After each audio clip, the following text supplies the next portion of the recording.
Always remember. Hello there, General Kenobi, say it back, and welcome back to Determined Focus, episode 36, but more importantly, oh my god, what happened to our background? What happened to is this intentional? You don't want to worry about it. Happy Life Day! Look at Will over there. Look at Focus Leader. He's in a trash bag, a red trash bag. Where'd you get? Did you get that from Disney World in the trash can, dude? Hey, man. Why are you being mean? Yeah, I'm sorry, dude. Why are you being mean about it? Hey, Happy Life Day. This is mine. I just have our red hoodie because I didn't get one of those robes that they sold at Disney World for like 3 years ago. Where's your blue orb? Oh, I didn't even think about that. It's okay. You can just grab that giant pile of Mara Jade Star Wars Insider magazines. That's your Life Day orb. This is literally like a 4-pack of Walmart birthday tablecloths, just all wrapped around my body. This is me right here, bro. I'm a Minecraft villager, or I'm celebrating Life Day. You choose. Happy Life Day, everybody. It's Life Day. Dude, we're like, we realized last week that today was going to be Life Day, and I was like, dude, we have to make it a Life Day stream. So yeah, let's check in with chat before we get rocking and rolling. Thanks for being here, everybody. Here. Star Wars Insight is here. He's locked in. Focus 7 standing by.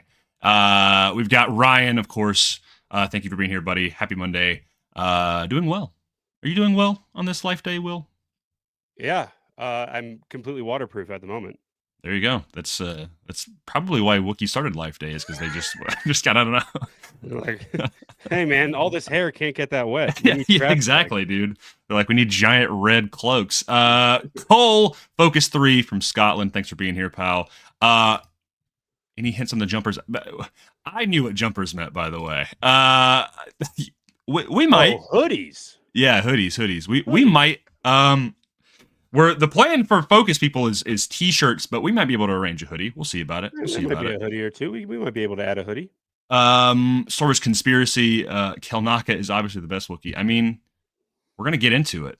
We're gonna get into it. It's interesting. I have a promise to keep. Gabby, look into my eyes as I do this. I've got the receipts here. Hey, Gabby. Focus 10, aka Focus Bozo. We had a bet. Whoa. We had a bet that I wouldn't call her Focus Bozo on stream, but that's what she is now, by the way. Whoa. Her droid name is B-0Z0. Is there a reason? Did Gabby do something? What was it? Oh, she said that Chipotle sucks. And she said that all fast food sucks, which is just kind of crazy. But then she came after Chipotle, and I was like, all right. That's okay. Saying all fast food sucks is not a crazy take. I mean, it's inherently bad. Like, it's definitely not good for you. Yeah, but like to say that there's fast food that doesn't like taste good or isn't good on the way down, that's crazy. Yeah, she was like, oh, McDonald's not that good. And I was like, yeah, I'm not really be eating McDonald's, but like my Chipotle, my $12 double protein with black beans and all of the veggies and stuff. Come on. Also, like, is Chipotle technically fast food? This isn't Star Wars at all, but like Chipotle, I wouldn't say is like fast food. Like, that's like to say it's a little bit step above. It's like it's a Disney term. It's like quick service. Yeah. It's like you go, but I wouldn't say it's like, fries and a burger. It's not like a, Chick-fil-A or a Raising Cane's or something. Yeah, like Chipotle is you admitted to me that Chipotle is not buns, it's burritos and bowls and tacos. That's true. Okay? Hey guys, is a hot dog a sandwich? Oh, God.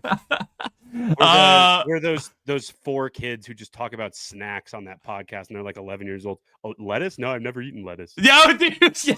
Didn't they SNL do a skit about that? Yeah, dude. Yeah, that's awesome. As of last week, we were not live. Well, we were live on Monday, but we were not Determined Focus live. Yeah. We're doing Tales of the Archives, where we talked about Shadows of the Sith by Adam Christopher, and we got some new members.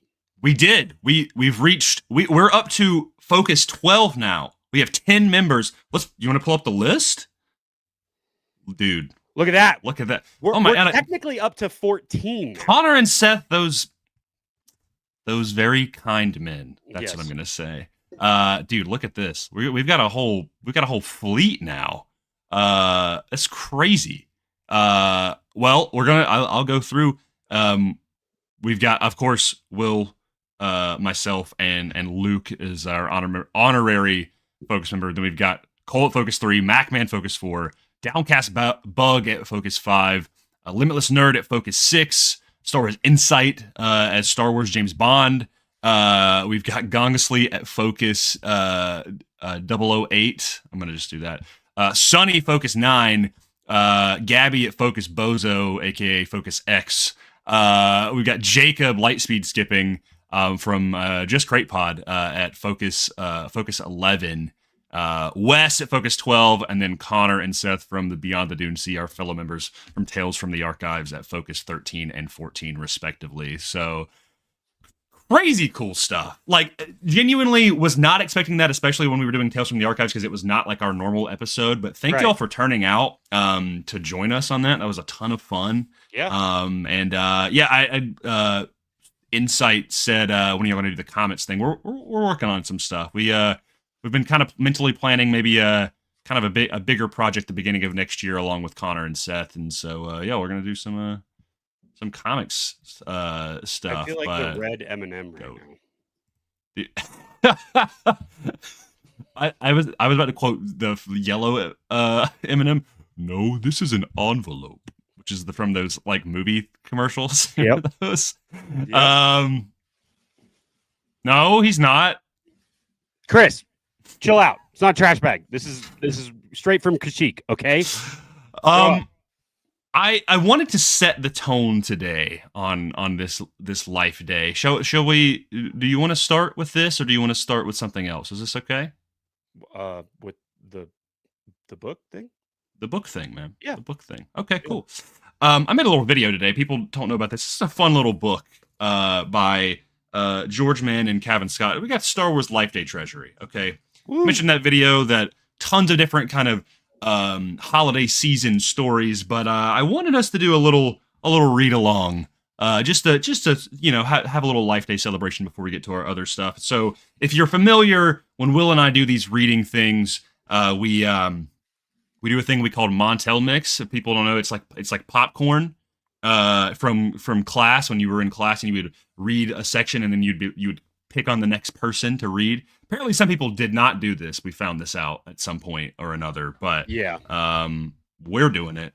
We've called it Montel Mix. So this is the story, The Tree of Life, from Star Wars Life Day Treasury, and we figured we would just indulge you in this story if everybody is okay with that. So yeah, gotta set the mood. Woo, dude. That was a sick transition. Just a quick little transition bumper. Yeah. Look at all those little Wookiees in their orbs. Hold on, wait.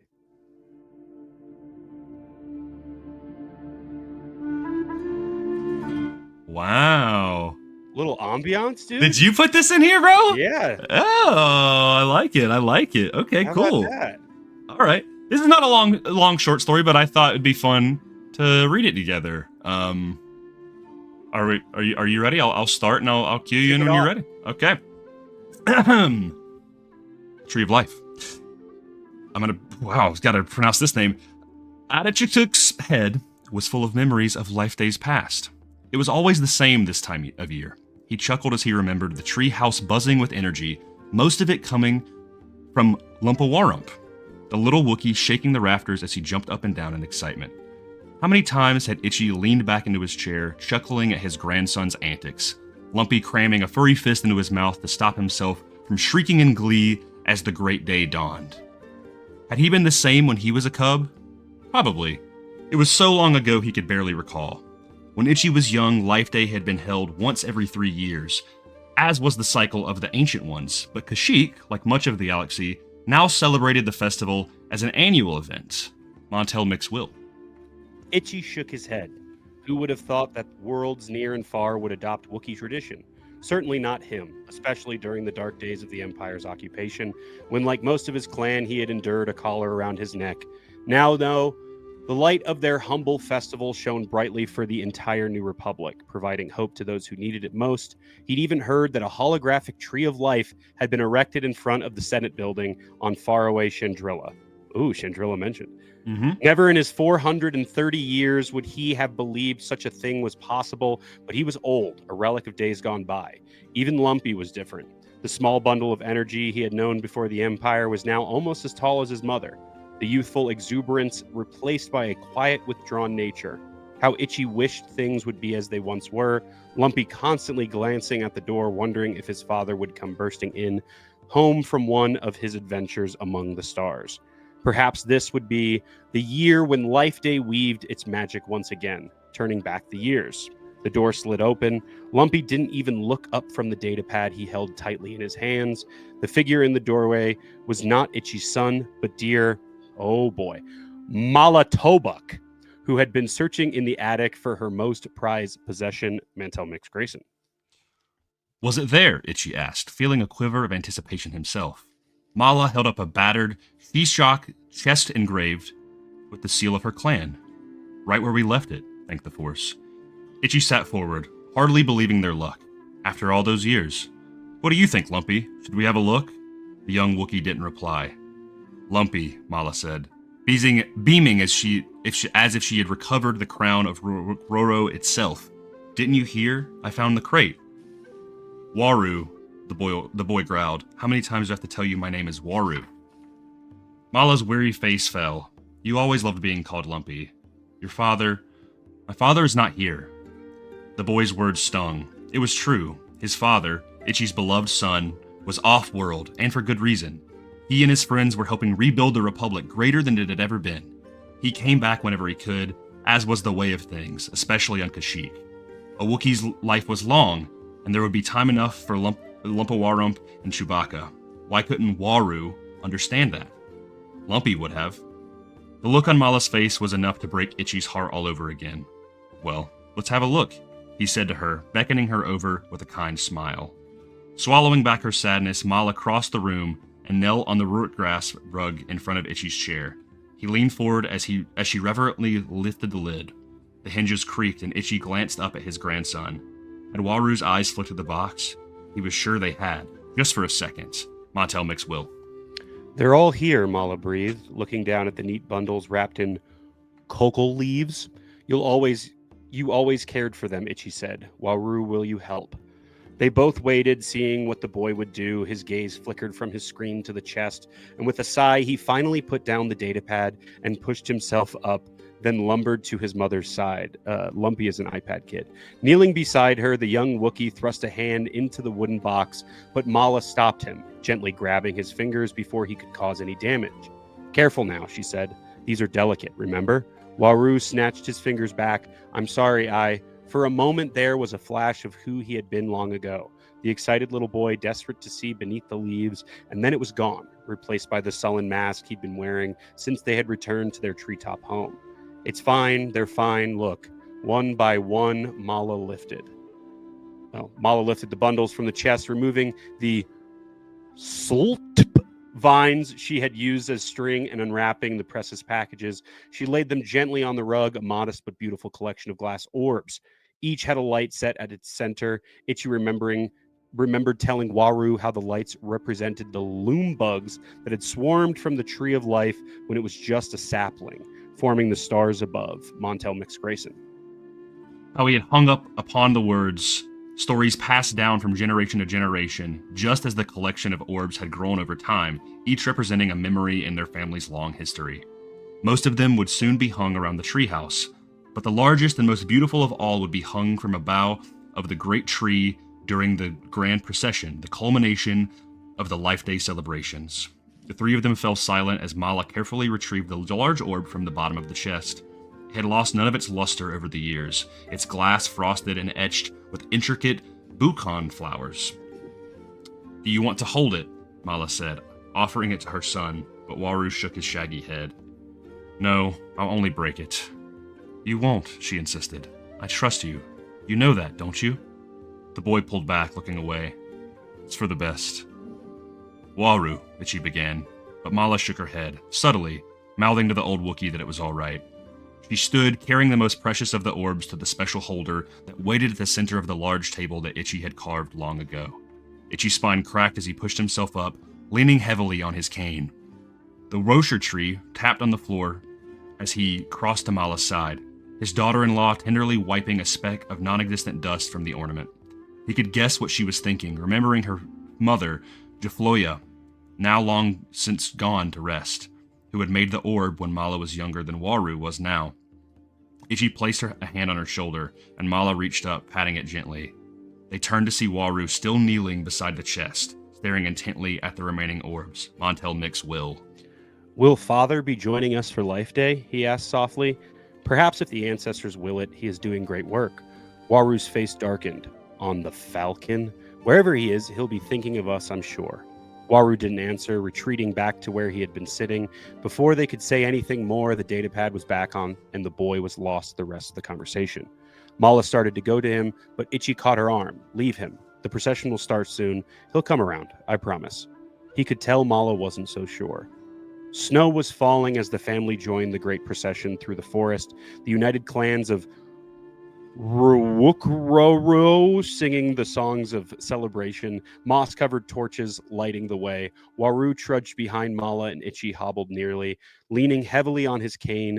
The other families surrounded them, draped in their simple but pristine robes, while the animals of their forest watched from the canopy above. Pristine robes.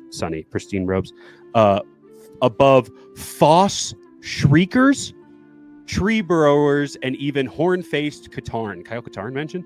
It was exactly how Waru had expected, everyone clutching their family relics, their own orb held fast in his mother's hands. As they approached the sacred grove, the families waited patiently in line to hang their offering on the mighty Rocher that represented the mythical tree from which all life sprung.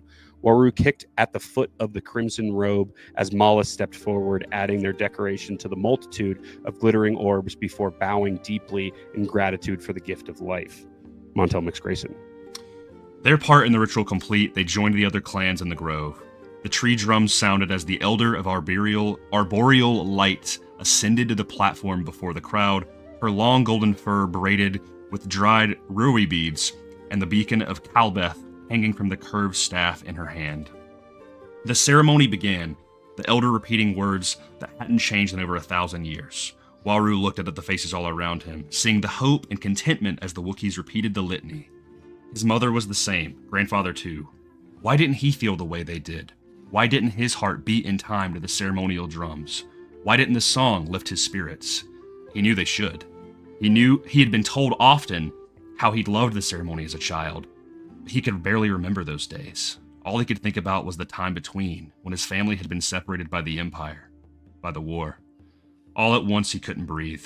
His robe felt too tight, the drums were too loud, he had to get away. He turned, pushing through the crowd, not knowing if his mother had noticed or where he was even going. All he knew was he needed some space. At last he was alone, the sounds of the ceremony drifting through the leaves. He threw off his robe, trying to catch his breath, and looked up, seeing where his panic had led him. He was standing beneath the great bough, their family orb hanging within reach. He had told his mother he didn't need to hold it, but that wasn't true. If he did, if he turned the etched glass over in his hands, would he remember?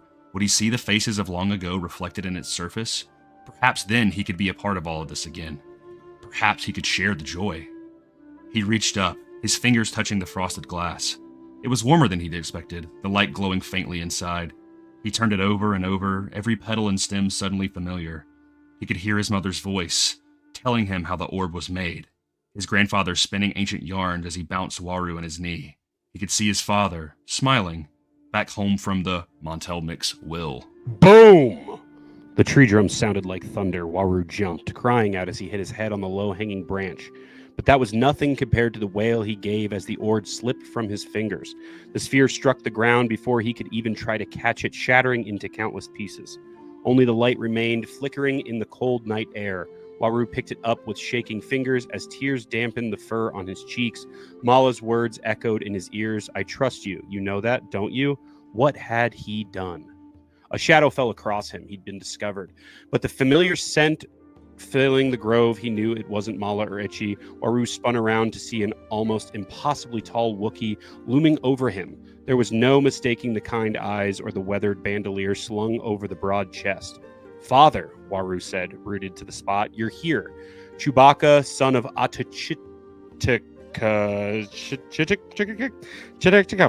looked at the shards of glass at their feet before glancing back at his son. I didn't mean to. I just needed to hold it for a moment. I just needed to remember. Chewbacca didn't scold his boy. He barely even spoke as he led him away from the ceremony. Waru's mind raced. All the time he'd spent wishing that his father would return for Life Day, knowing why it couldn't happen, but longing for it all the same. And yet this was how it happened.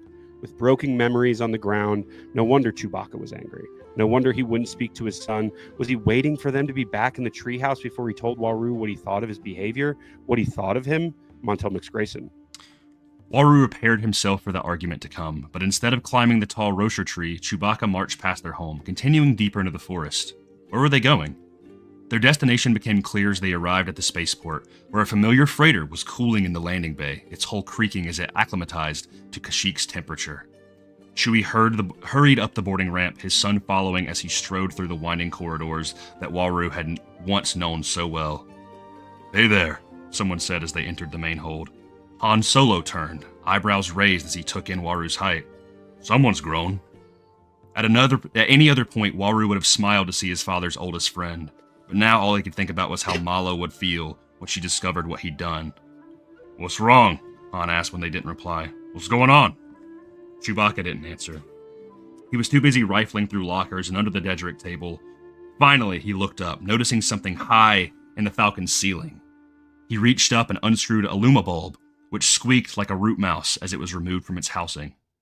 Hey, we might need that, Han protested, but Chewie handed the bulb over to his son. Waru took it tentatively, turning it over in his hands in the same way he had his mother's orb. Of course, it was the same size and shape, more or less, although the glass was dusty and scratched from years of use. Biting his lip, Waru took the light he had salvaged from the broken glass and slipped it into the bulb. It flickered in its new home, and for a second, Waru thought he saw reflections in the worn surface, faces he knew from his father's adventures. Smugglers, scoundrels, princesses, and knights. Care to tell me what's happening? Han asked. A smile broke out on Waru's face. We're going to save Life Day. But they were too late. The ceremony had already finished by the time the three of them reached the sacred grove. Worst of all, Mala was on her knees at the foot of the tree, staring at the broken glass. Itchy was beside her, tears in his eyes. They both looked up as Waru approached. I'm sorry, he began. I didn't mean to break it. Mala leapt up, pulling him into a hug. I don't care about the orb. I didn't know where you were. I was so worried. Don't worry. I wasn't on my own. Montelmix will. Son, Itchy's voice was heavy with emotion. You made it back. Mala gasped as the towering figure appeared behind Waru, Chewbacca wrapping his long arms around his family and holding them close. Careful, you don't want to smash another one, Han said, keeping a respectful distance. Mala stepped back, regarding her son. Another what? Nervously, Waru showed her the Luma bulb. It's for the tree, for Life Day, for all of us, Chewbacca said. Waru shrugged. He could always decorate it. I'm sure Uncle Han has something on the Falcon, a laser torch maybe? Han shrugged, smiling that lopsided grin of his. Who says you need to, kid? I agree, Mala said, stepping back to reveal the bow. Why don't you hang it yourself? Waru swallowed, reaching up and hanging the bulb from the tree. It twirled on the branch, catching the glow of the other decorations, reflecting all their faces in its glass. Looks pretty good to me, Han commented. Mala agreed. It's perfect. Waru let himself be wrapped up in the arms of his family, laughing as Chewbacca pulled Han into the hug. This was what mattered. Not pretty orbs hung on snow-covered branches, but memories that would last a lifetime. This was Life Day. Dude. It's a great story, right? It's pretty good. Yeah, it's fun. It's a little after Return of the Jedi. You get a little bit of Han, get a little Chewie in there, but you get a cool peek into the behind the curtain of what Life Day is like, and it's a good heartwarming story, especially on Life Day. So thanks for indulging us in this story, and we had some commentating and some super chats and stuff going on during that. So let me hop back up here to the beginning. This was for I pulled it up. This was from Star Wars Life Day Treasury by Kevin Scott and George Mann. A great little holiday book. It's just fun to read during the holiday season. Gabby said the music was that was a really good touch. Great music choice right there. That was awesome. Slug. Hey fellas, I rushed into something very cinematic. Hey, we try. We try to make quality around here. And MacMan has been a member for 2 months. Crazy. 2 months, Crazy. dude. That's awesome. Ashton, thanks, Goat. I appreciate you. I was excited to read the Han part. Dude, I am rolling $20. Holy Dank Ferrick. Dank Ferrick, dude. That is unnecessary, but it is Yes. It is absolutely appreciated. I mean, it helps us do the show. It helps us do stuff to make sure that members can get stuff. And I mean, look, Grayson and I, this is not our job. I mean, this is barely a source of income. So it's very nice that you would do that. Yeah, very kind. Members, super chats, whatever it is, extremely cool that you would do that. Thank you so much for dropping that in there. Also, thank you for just being sick. Yeah. I mean, obviously seeing that profile picture all the time, especially like on Instagram and stuff, and supporting us like you do. We were talking about this with Connor and Seth last week, but like truly the most important thing is without monetary stuff is just you guys being here and hanging out and viewing our stuff. That's the most important thing. So if you guys are going to super chat and be members, I mean, it's extremely cool of you guys to do that. And we are thankful. So yeah, thank you so much. In the spirit of, as well with the story of making memories and stuff, like we've been doing this for 8 months now, 8 or 9 months. Will and I've been making content on our own for a little while, but like it's just been such a blast being able to do this. And so it's really nice that y'all enjoy it. Y'all show up and you're supportive, so that it means the world. Y'all are all, we always say the best star pilots in the galaxy and good friends. And that is everyone here, all 22 of you in the chat right now. Yeah. Which by the way, dude, MacMan. No way, MacMan. What are you doing? Thank you, man. That's incredibly kind. Well, man, we appreciate you again. Thank you so much. I think that's the most, like, those back to back. That's like the most we've ever been super chat before. Like ever. That's actually like insane to me. Ever. Like in the history of I mean, at least me just streaming in general. Yeah, like that's the most. Thank you guys. Seriously, that means a ton. Yeah. Oh, and Luke is here and called us nerds, which we are, by the way. That is incredibly true. Nerds? You're gonna call me a nerd? Nobody go look in Luke's room. Yeah, don't go look at any of the stuff that Luke has in his house, because it's all nerdy stuff. And he goes to Galaxy's Edge, just buys more nerdy stuff. I know, it's like every other day. Nerd. But thank you, Wes. We appreciate you. Thanks for being here, by the way, and being a member. But yeah, so that was our little Life Day story, Tree of Life from Life Day Treasury. But of course, Life Day was created by the Wookiees, by the people of Kashyyyk, and we decided we're gonna do, well, play the bumper. Oh, are we doing games next? Was this technically a game, right? Yeah, let's do games. Okay.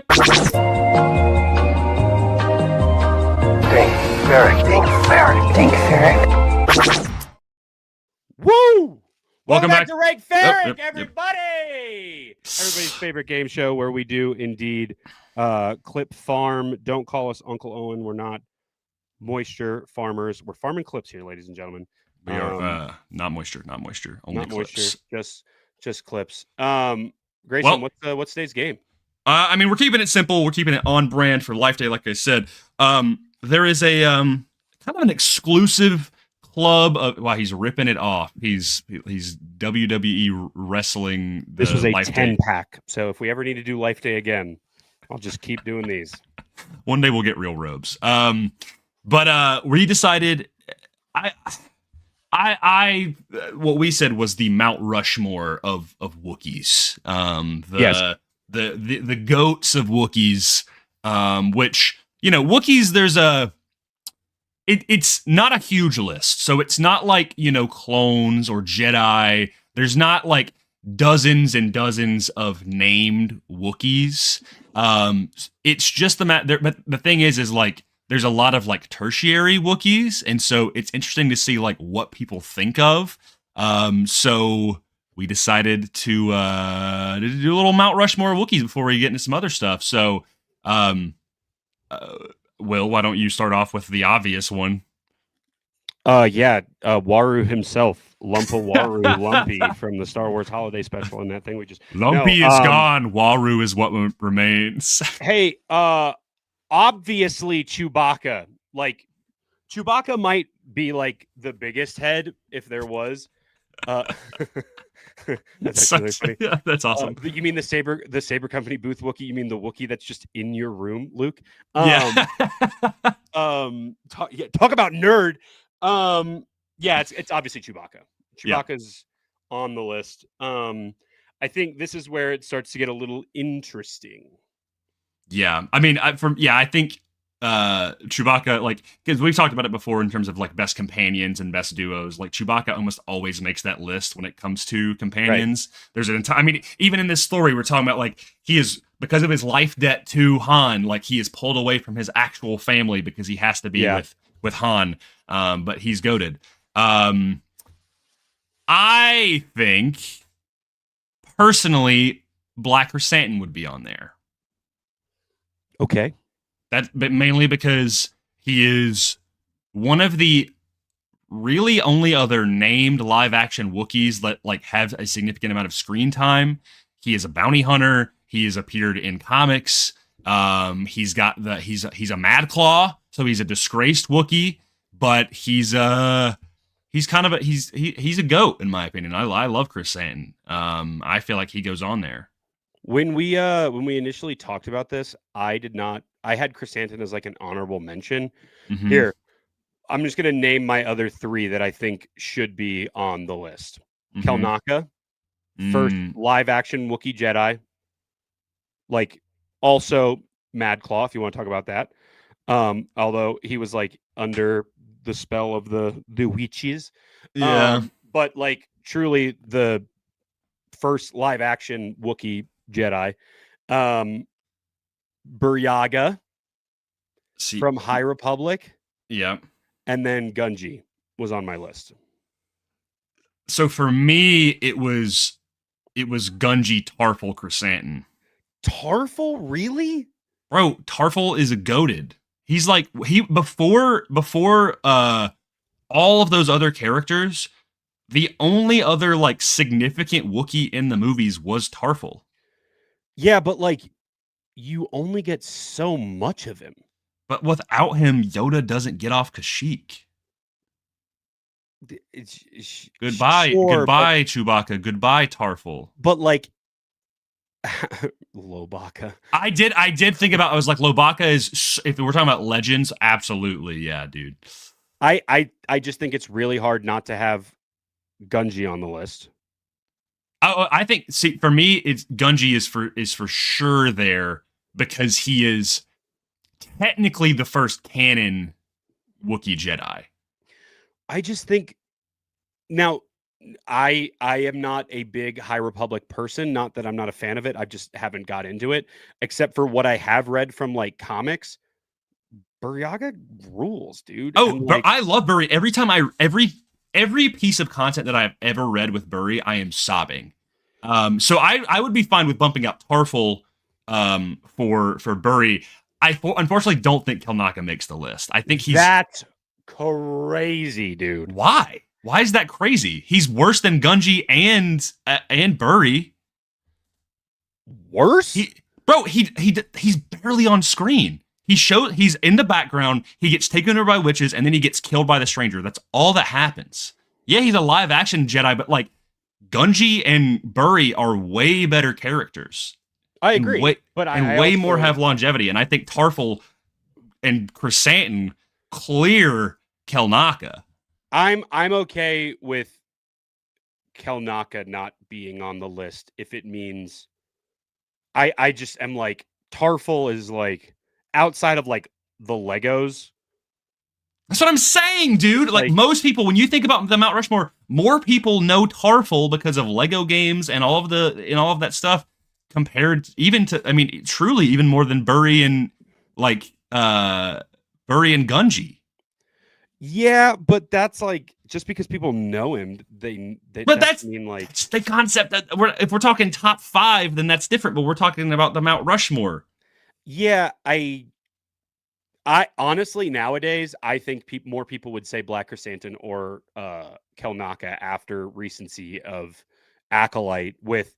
Regardless of how people feel about Acolyte, I would say outside of The Stranger, people were stoked about Kelnaka. And he's great. And I've read his one-shot comic, and it's awesome. But like, I don't think he makes it into like the most popular or most iconic or like most captivating. Like, I think he's just kind of subpar. Dude, Burry's awesome. Burry is goated. Chewbacca, Tarful, Black Chrysanthemum. That's mine. That's my list right there, dude. I don't think Tarful is on the list. He has barely any screen time. Yes, he was more of a merchandise thing than he was like a character. Like there's not a lot of character development for Tarful, right? He puts Yoda in the pod and kind of stands there. At least Kelnaka has like a story. I think Kelnaka is like the same as Tarful, man. What? You see? Yeah, dude. In terms of screen time, Kelnaka has way more screen time than Tarful does. Yeah, but like he's never captivating the scene. He's just like, whoa, there's Wookiee, like when he's flying out of the air with his lightsaber fighting. You're telling me that's not captivating the scene? I'm like I just think Tarful is way more iconic. There are literally 3 images I think of for Tarful. It is him standing by the pod, him standing behind Yoda, and him when that shot comes down in Revenge of the Sith on Kashyyyk, and they're all and there's all the CGI Wookiees behind him. Which honestly, outside of those 3 scenes, that's kind of his own. Okay, that's kind of his only screen time. That's it. But he like literally 3 moments. Is the Wookiee chieftain, bro? I'm like, Kelnaka gets iced off screen. Yeah, but his battle scene and like his story is so much cool. Tarful doesn't really have a story.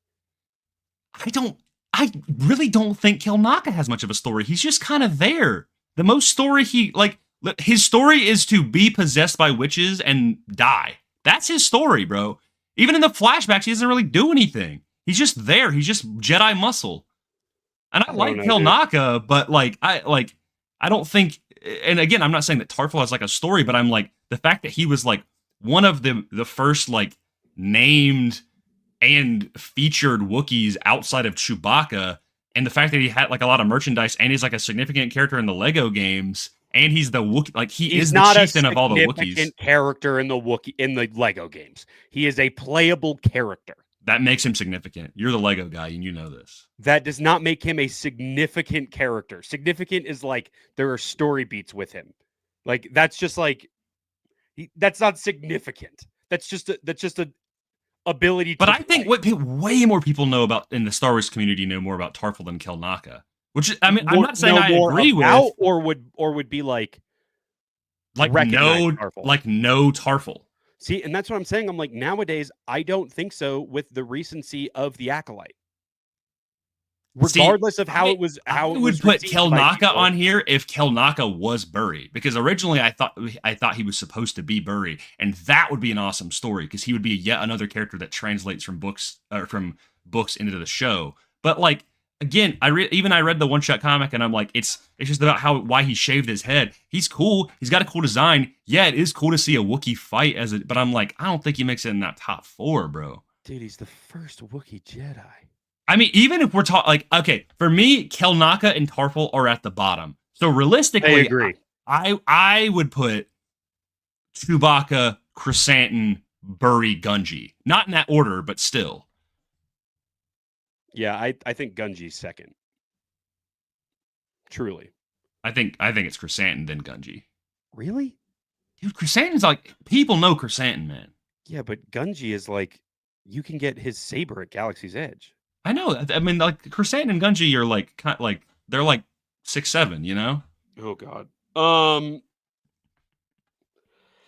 No, I think you're right. I think a lot of people do know about Gungi. I love Gungi. Like, and I want more of his character, to be completely clear. Like, that would be sick.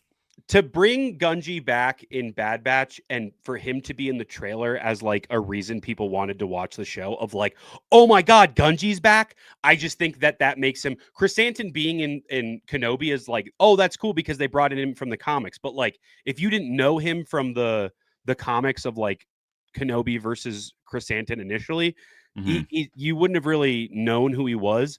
Gungi has been around for so long because of Clone Wars that like people wanted to see his story. I think when people think of Padawan, Gungi is at the top of most people's lists outside of like Ahsoka. Of all Padawans? I mean, if you were to just think of Padawans in general, like it's outside of Padawans that we've seen become master and then take on their own Padawans, right? Okay. Because see, for me, when I think Padawan, I'm like, oh, I think Ahsoka. I even think Anakin. Absolutely. I think Kanan. I think Cal. They become Jedi, and you know they were Padawan at one point, but like sure, okay. Gungi has only ever been Padawan, and then what we see in Bad Batch. So like, I think he is more of and he's got a story, dude. Like he's got basically a full episode in Bad Batch. Yeah, he's great. I think truly it's Chewbacca, okay. Gungi. I mean, it's also like with the Mount Rushmore, they don't have to be in an order. Yeah. They're kind of all jumped out. But I agree. Like Chewbacca and Gungi, and I'm willing to. I don't know. For me, it's like you also don't know as much about Burry, so it's like I know for you, it's probably like Burry, and then Kelnaka and Tarful is like those are like the last 3, you know, like. So what does everybody else think then? Does in the chat, like for people who, because I know Sonny is like caught up to date with High Republic stuff, like that 4th spot, is it Burry? Is it Kelnaka? Because I'm fine to say it's not Tarful. I get it. I understand. I really just don't think it's Tarful. Yeah. Okay. Because I'm all right, like, Mr. Real. I thought you were the Lego fan. I would not put the naked clone trooper on the list top 5 clone troopers because he's a memorable character from the Lego games. The difference is that there's like a billion other clone troopers, but there's only like maybe you could probably name every named Wookiee on one hand. In the game, you mean? Or 2 hands. Oh, you're talking about the game. What naked clone trooper are you talking about? Dog, from the hot tubs. Anytime you open up a door, that's a beach trooper and that's a stormtrooper, man. No, there's buff clone troopers in the clone game. In Clone Wars. That's in number 3. Yeah, but in the Lego games. But you never played that one. What? You said what you are never you talking about? You said you never beat Clone Wars. What? I put it into our bumper because I love Clone Wars. Maybe it's Harry. Even said it on our episode with. Was it Harry that didn't finish it? With Force of yeah, it wasn't me. What are you talking about? It wasn't on Force of Others. I brought up Clone Wars, the Lego game, as one of my picks for video games. In your top 5? Wasn't in my top 5, but I said, close second behind TCS is that. Okay. All right. Calm down, man. I thought I got confused with Harry, bro. Ridiculous. See, dude, that we just read about the grandpa, Matthew. You hopped over, but Itchy, man. I will say Lumpy is also kind of a goated honorable mention. Like now that I think about it, Lumpy I think goes over Tarful. Lumpy is my the Lumpy like animatronic face is my profile picture on Venmo. I know. I remember when I first Venmo'd you for something. I was like, bro, is that Lumpy? It's Lumpy, dude. Okay, all right. So we are saying Chewie, Gunji, and Chrysanthemum. Yes. Fourth. For me, it's either Burry or Kelnaka. I as somebody who doesn't know a lot about Burry, I would say Kelnaka. However, I know in terms of like story, Burry definitely has more. So he's great. I would be fine with Burry going over Kelnaka. He also Kelnaka would be on the list because I love Kelnaka, but Sonny, is it true that does Burry become one of the Luminous Knights in Trials of the Jedi? Do you know about this, by the way, Will? That the dudes in the armor are called the Luminous 12? I know. I know literally, dude. They become like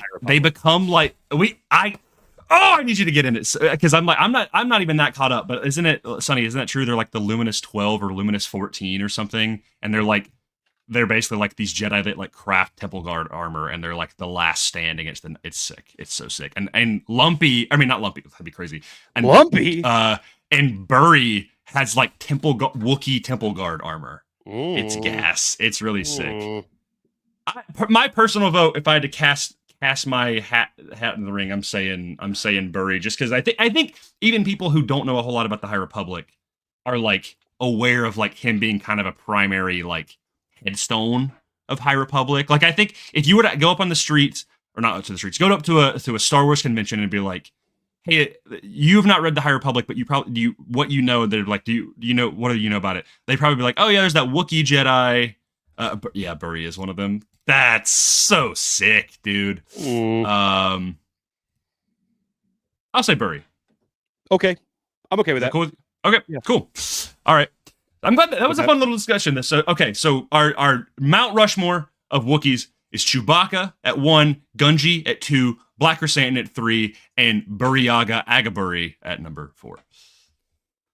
Which is also did they ever explain? Sonny, did they ever explain why Burry's last name is just his first name but inverted?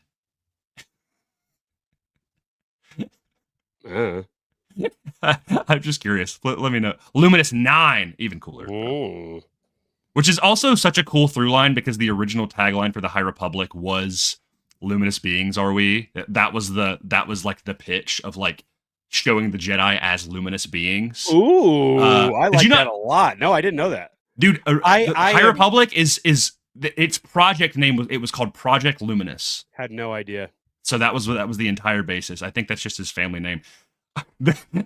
His parents were like, "What if we named our son our last name, but it was backwards?" Which honestly, maybe there's some merit to that. I don't know.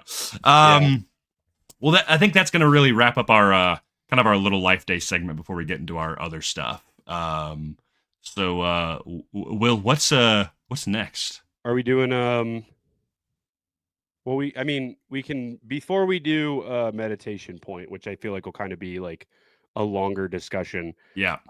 Briefly, should we do talk about Star Wars Insider? Yeah, let's talk a little bit about it. Yeah. Let's just grieve and mourn a little bit. Here. All right, there you go. His cemetery over there. Guys, Star Wars Insider is going away. And it was announced, not last week, the week before, that Star Wars Insider will be ending in 2026. Mm-hmm. It is an immense bummer, not only for just the publication, but like for just a long-standing piece of Star Wars physical media. Mm-hmm. I mean, look, everything that Grayson and I do is pretty much digital. being content creators, but we are such fans of like physical media. Oh my dude, you look at our backgrounds and we've got books piled from the ground up, dude. Yeah. Like yeah. It's super tough. This is funny. So like The Mara Jade pile. yeah, this is just the Mara Jade pile. So like a month or two ago, I was on Facebook Marketplace. Now, granted, I have had a subscription to Star Wars Insider for a pretty long time. Mhm. Like I had one as a kid. I had it for like a couple years as a kid, and then I stopped probably in like middle school going into high school, and then at the end of high school I restarted, had it through college. And they would ship to my parents' house, and then my mom would put them in packages to ship to me at college. Yeah. So I That's like awesome. always had Star Wars Insider. And then now like just shifting to my own subscription, outside of just having like a parental subscription as like a gift. That was honestly something that I would always ask for as gifts, is like, yeah, like maybe this kind of stuff, and then just renew my Star Wars Insider like Yeah. subscription is like, that's just an easy thing for somebody to do, and that way I can always get it. I honestly think subscriptions, like it's not a new thing, but subscriptions to stuff are like a really cool gift idea regardless. So for Star Wars Insider, it was always a great thing. I'm going to miss it immensely. It's not over yet. There will be in February of next year, like 2 more, or is there going to be 3 February more? or April? Oh, are they going to skip a couple? I was about to say it's early next year because they're doing a Force Awakens issue, and then they're doing I believe a Rogue One issue, and then I think they're doing 3 more issues, right? I don't know. I mean, there should be 1 more for the end of the year, I believe, and then either 2 or 3 next year. So there's a couple that will be before it ends. However, a while ago on Facebook Marketplace, there was a guy who just around me in Colorado was like giving away 2 boxes of Star Wars Insiders for completely free. Want him to go to a good home. If you want to come pick him up, pick him up. And the guy's like an hour and 45 minutes away from me, and I saw it. It was that far? Yeah. And I saw it, and I was like, I have to get them. And there's no lie, this is 2 full boxes of Star Wars Insider. There's my copies are on the bookshelf back there of like the ones that I've collected over time. But this is literally 2 boxes full of Star Wars Insiders that I just like had over there. A while back when we were at a convention with Connor and Seth, Connor found got a bunch of them. Star Wars Insiders and gifted them to us as like when we were there for our kind of like gift exchange stuff that we usually do as buddies. But Star Wars Insider is truly one of the coolest pieces of Star Wars. It's such a core thing, dude. Like I never thought like, and the cover art, like it is such a time capsule of the time of Star Wars. Does that say Jar Jar Jams in the Spider-Man Sony font? It says, yeah, Jar Jar Jams, Ahmed Best talks back. But then like it's not even just like the cover art and the articles that are in the actual media, but like even just the advertisements on the back of these, dude.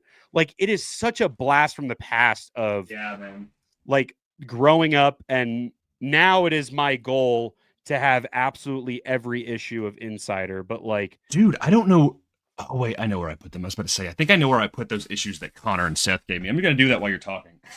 Oh, I don't know why this is in here. This isn't an issue of Insider. This is a this is the Return of the Jedi comic, but in a different format than those issues. The official comics adaptation of the greatest space fantasy of all time. This is the Marvel super special version of the Return of the Jedi comics, which is extremely cool. Let's see what other issues I got in here. What is this one? Star Wars Insider, dude, and it has the old like the. Gosh, this is so cool. What year did Star Wars Insider first release? Not 90 or no? Hold on, I know this. I think it was the 90s. Right? Okay, I found the pile that Connor and Seth. I think it was what, like 95? 93? It was the first celebration, wasn't it? 1987. Oh my goodness. Yeah. I've got old ones in here too. Like Dude, I gotta say, because we gotta combine our collections and just like, because we're really trying to create an archive for them. Hey, you need another one? You need another one? Yeah, yeah. We might need to like give some spare ones or something just to spread the love. But this is one that I'm super proud of. This is the Mortis issue. Yeah. Connor and Seth got me this one.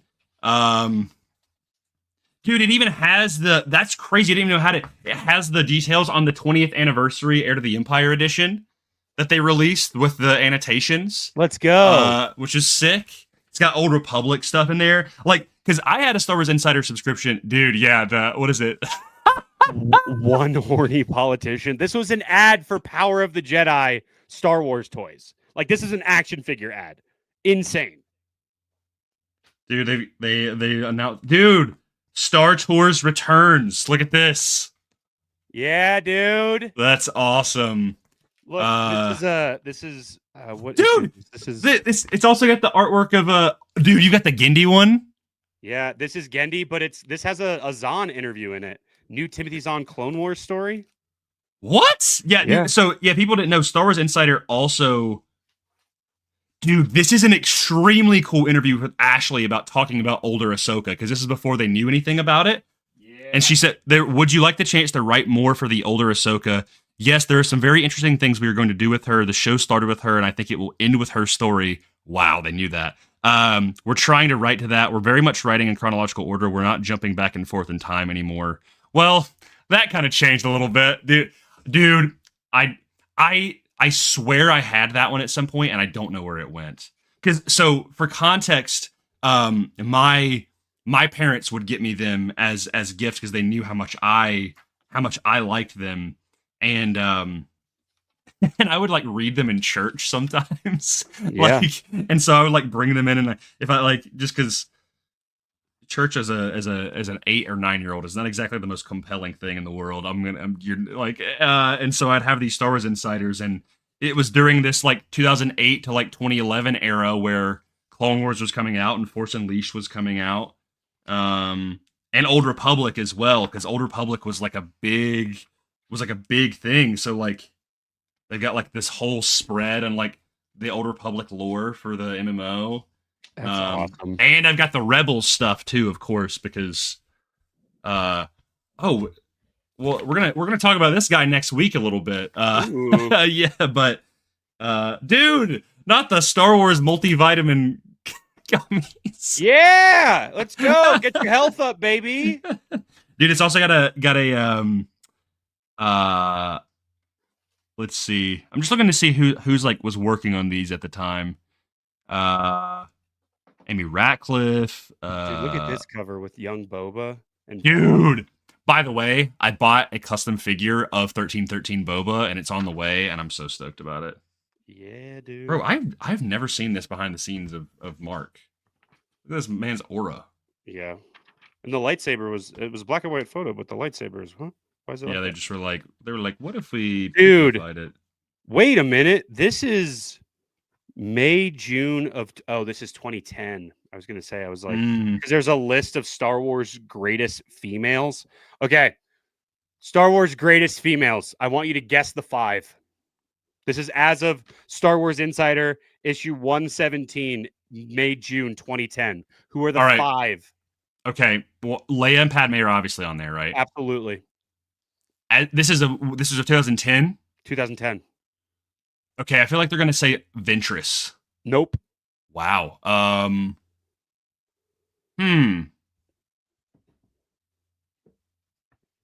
Well, are EU characters on this?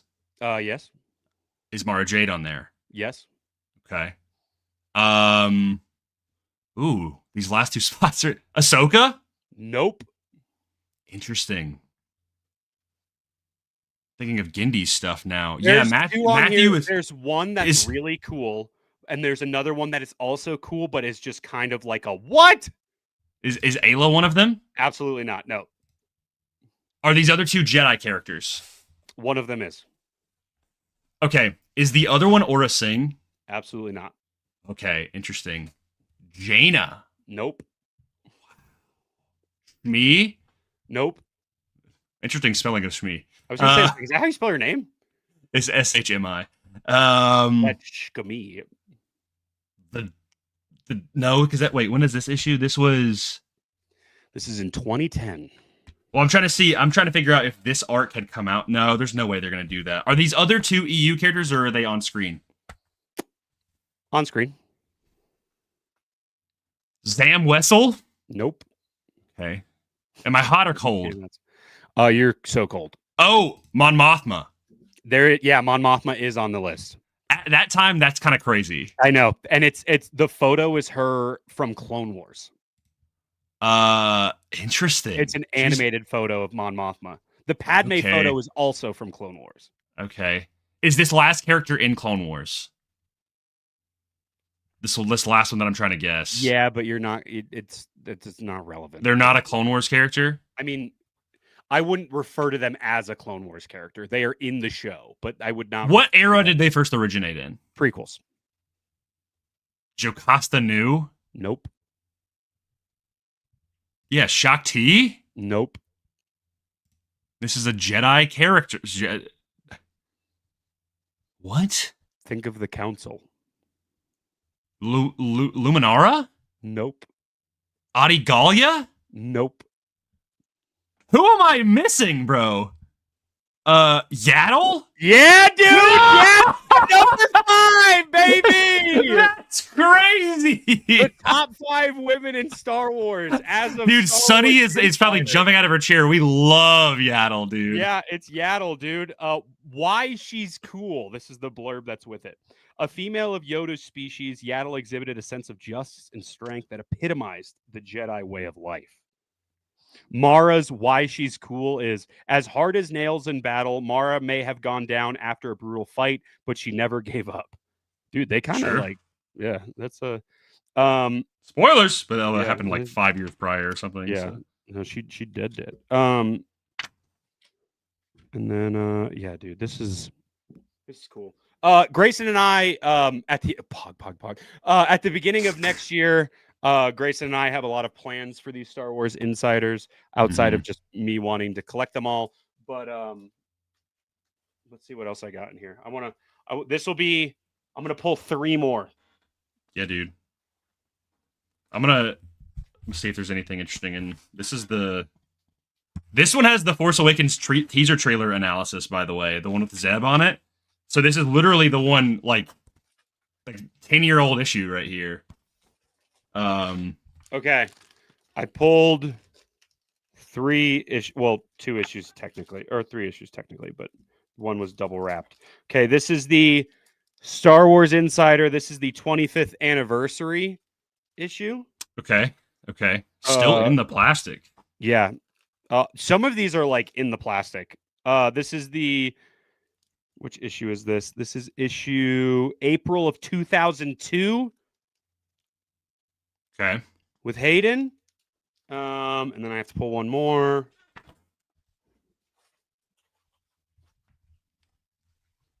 I had this one as a kid, bro. Grayson, say stop.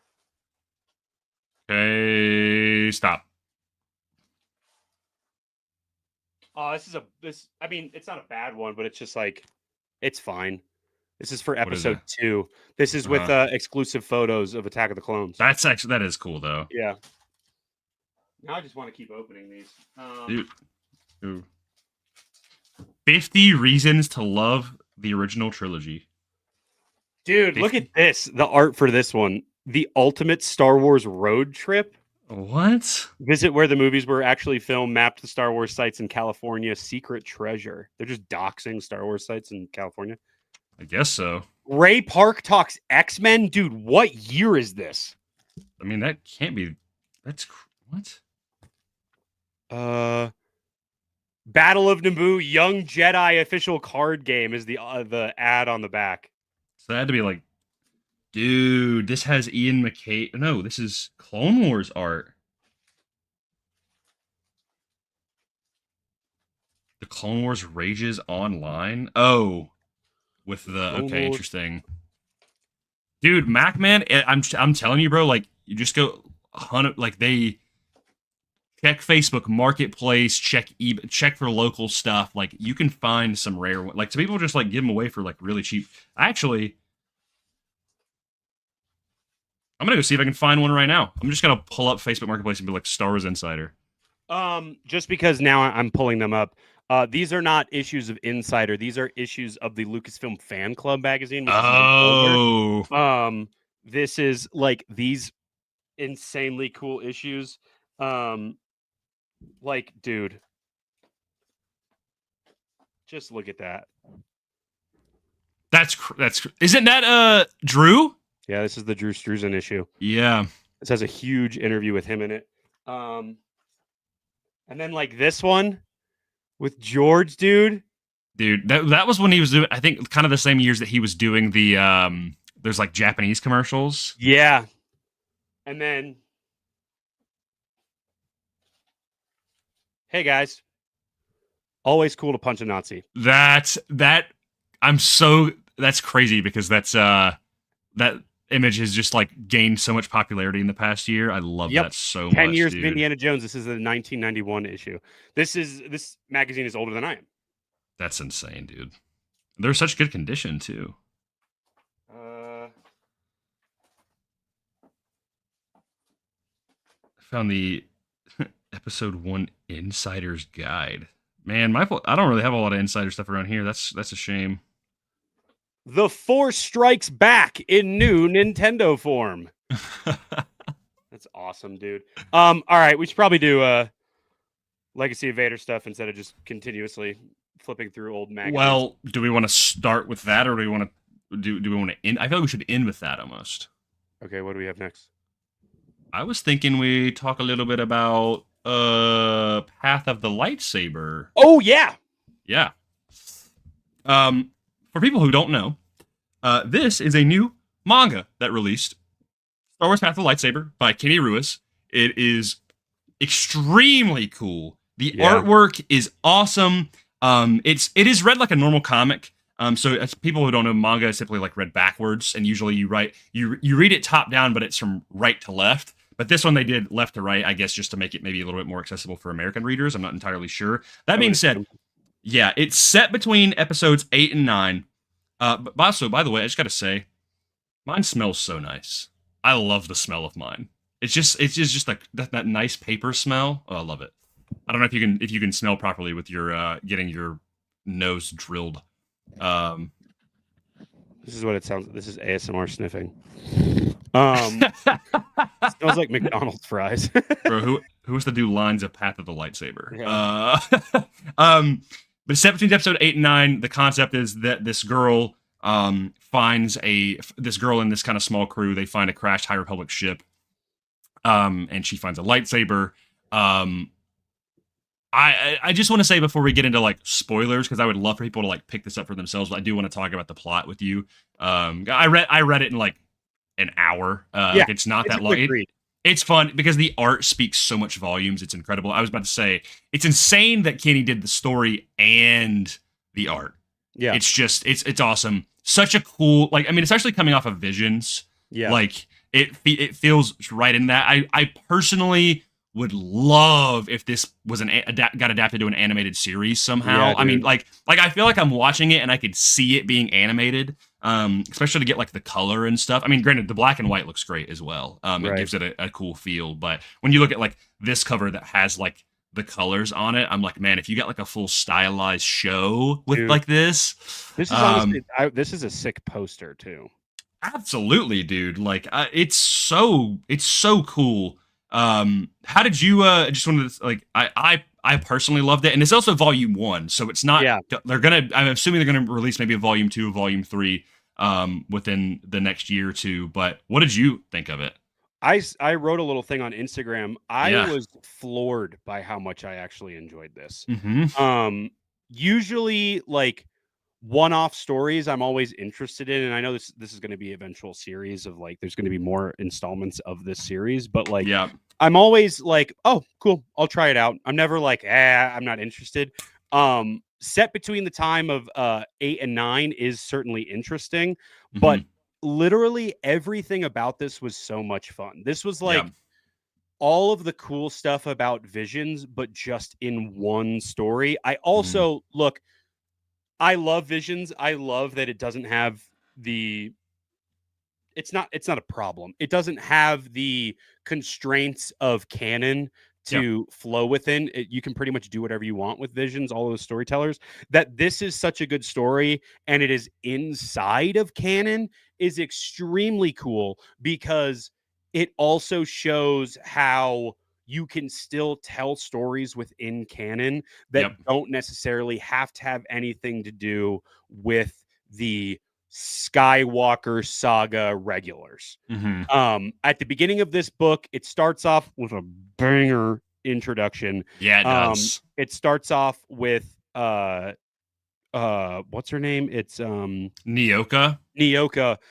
She and her friend are listening to and watching a hologram of the battle of Luke versus Kylo on Crate. It's like a dramatized version. Yeah, it's like it's very just like news kind of propaganda-y. Yeah.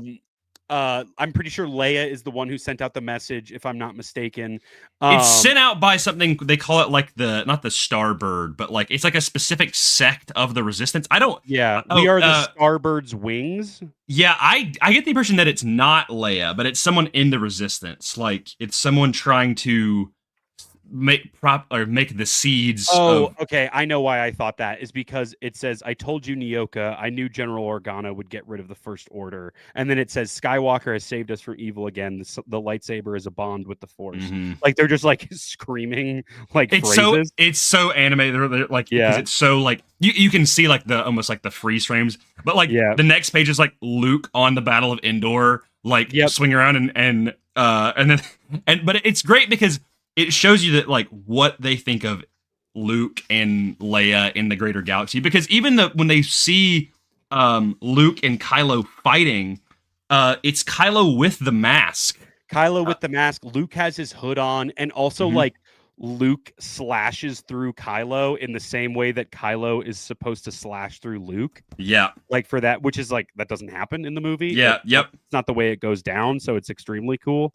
They're saying that he brought down TIE fighters and allowed them to escape, and he's got like it's even framed the same way as Maul. When they escape on Tatooine. But yeah, so Nyoka's like a young girl. She escaped from the First Order when she was young, and then she's with this old like rebellion fighter named I think his name is Baron or Baroon. But they're on this like mining thing, and dude, I just want to say the villain in this, Itai, very cool, so cool, dude. I'm just gonna this is the main villain, Itai. He's got this sick hat with a mask, this cloak poncho thing, this reprogrammed probe droid, and he uses like a scythe, like a chain scythe, like hook sword thing. And his whole thing is he's trying to become an official member of the Knights of Ren. Yeah, so he works for Kylo Ren. He's like, and he's basically like, I've defeated everything. The power of the Force, the power of the dark side eludes me, and I need to figure out this, to go to this place so that I can unlock that. Because he kind of like, he wants to become a Knight of Ren, but he also like almost kind of wants to overthrow Kylo in a way. Which like I sent this to you earlier. If I can pull up the art, he has like a holo call with Kylo, which I was not expecting.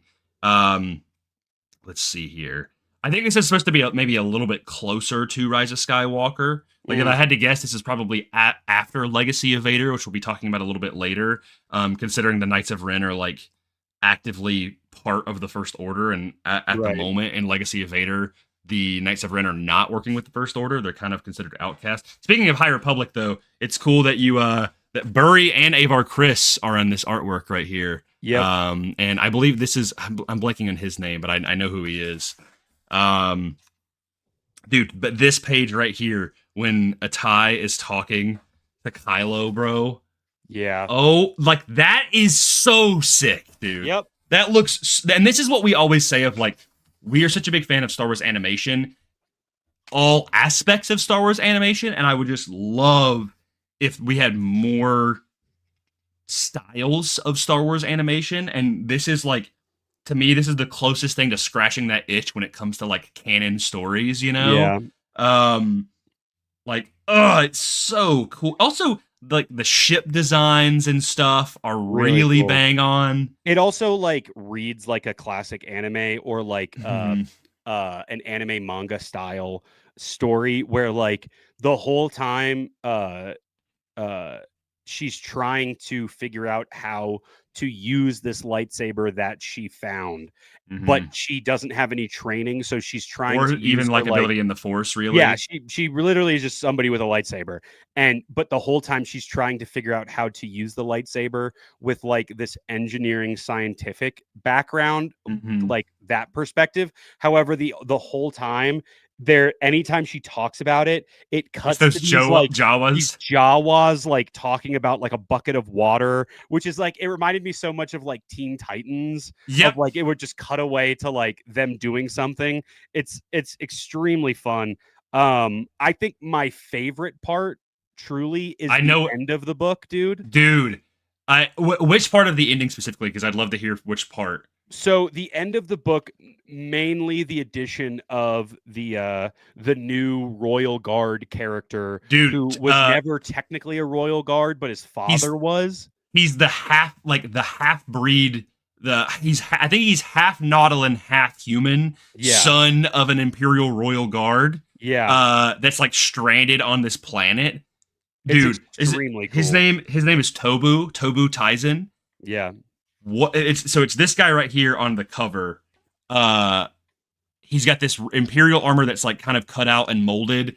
He is such a cool character. And he's trained in the art of like not necessarily of the Jedi, but he's like to kill a Jedi, you It's have like to know their ways. to like basically he's able to like counter a Jedi. He's like Yeah. he's almost been because he says that his father was like basically came back to the planet to wait so that he could kill Luke Skywalker. And and his father was killed by the Knights of Ren. Killed by the Knights of Ren, and so he's trying to enact vengeance. So it's weird because he's like two sides on the same coin where like his father thought the First Order were frauds, and he thinks the Knights of like he wants to enact vengeance on the Knights of Ren, and so Nyoka is like looking for a master to train her. Yep. And the master that she finds is someone completely unorthodox, like not even like a Jedi. It's someone who is purely just like a combatant. Yep. And this scene right here, when he's talking about fear, and he's talking to her, he's like looking down at her, right here. It's such an inversion of the way the Jedi would teach, where he's like, he's talking about the aspect of fear. He's like, fear is your home. Fear warns you, it keeps you aware and shows you where to improve. You never defeat fear, but you never run away. You stay and you face it. And then she's like, I don't want to run away anymore. And you get this really awesome thing where she's like, he agrees to train her to be able to fight. And they do this really cool, like, where they're both holding each other's weapons here at the end. Really cool. And in my hand, she's like, repeat after me. And it's like, in my hand, by my word, by my word. And then also the what's his face, Atai being able to use that girl who is force sensitive to like track down, and she's like scribbling on the floor. Like a really cool cast of characters, man. Like it exudes sauce. It's so fun, and I cannot wait for the next book because this will be a series. Also, like in terms of Star Wars books, dude, this was what $15? Like this is pretty Dude, manageable price wise. I was about to say $15 for a quick little read. The art is again absolutely gorgeous. Like the stylization, the connection to the original trilogy with the Imperial Royal Guard, to the High Republic with with those seeds planted there, to the sequel trilogy. Like it is so like it creates all these really cool new characters while also referencing Star Wars, which is something we talked a little bit about in Shadow of the Sith, where like we love as Star Wars fans when you get those little through line connections. Right. And this book is very much like that. And again, I'm gonna regurgitate this a billion times. We need to make a button for it. But like I always view so many of these things in like a tabletop setting.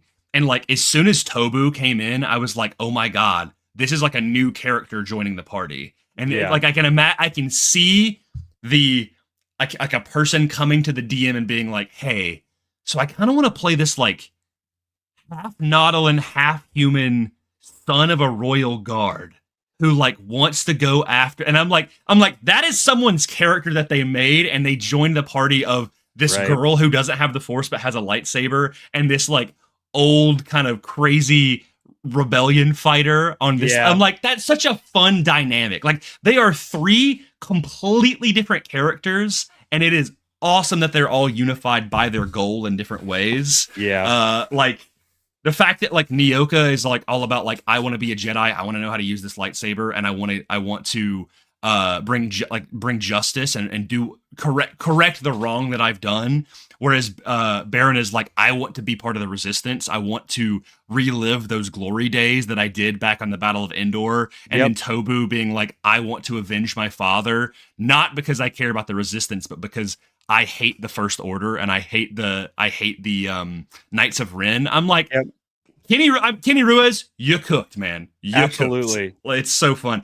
I was glad when this got announced at Celebration. I was like, no, like this is gonna be a sleeper hit. Like I was like, also you posted this, and I was so glad you did, because this actually was like the first thing I saw. I flipped to the back, and he drew himself growing up as a kid, seeing a lightsaber. So there's him with Luke, and he's like, and then there's him looking at Maul, and then him as Rey, and it says, how do you use a lightsaber? And then it's just him writing the book, and it just says a path. Like, come on, man. Like, it's so cool. It's such a cool, like, I'm just so glad, like, I'm someone who I'm not familiar with his work, and I'm so glad that he got to do this, because it is so clear to me how big of a fan he is, you know? So yeah, that's I have a deep appreciation for this book. It's a lot of fun. It's extremely cool. Yeah, go pick this up if you have not already. This has the seal of approval from Grayson and I of like extremely cool Star Wars book. Definitely get it. It's a fun read. It's a quick read, but it is totally worth it. It is very cool. Go get your this also, like, if you have young ones like for Christmas or something, or relatives or whatever, this would be a great like thing, especially for like kids around like 8 and up to like, or 8 to 10 and up, of like, they would probably love this, and this would be a core part of their Star Wars. So I'm a big believer in that. It's really cool. I want more of stories like this, and I want more of this story specifically. Yeah. So I don't know when the next volume's coming out, but I'm very stoked to get more. But speaking of stories, the same day that this came out, and we've talked a little bit about it. We did Shadow of the Sith last week. We want to talk a little bit about our initial thoughts, not too deeply, not too far, because to be honest, I have not made it super far, but I didn't even get mine. Hold on. Dude, you got it from Random House Worlds, by the way. This guy over here, he made it to the big leagues. So which was really cool. We got the signed copies with the poster, which is super sick.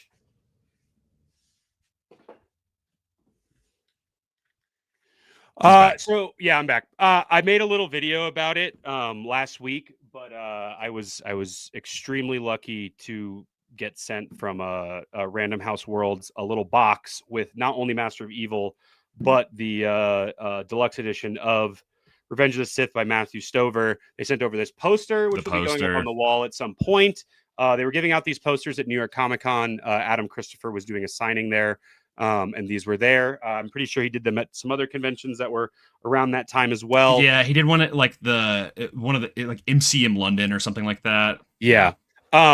Dude, okay. So this one, the deluxe edition, it has a little signed placard, little paper thing. I taped mine in like the cover, the front page of mine. Really cool.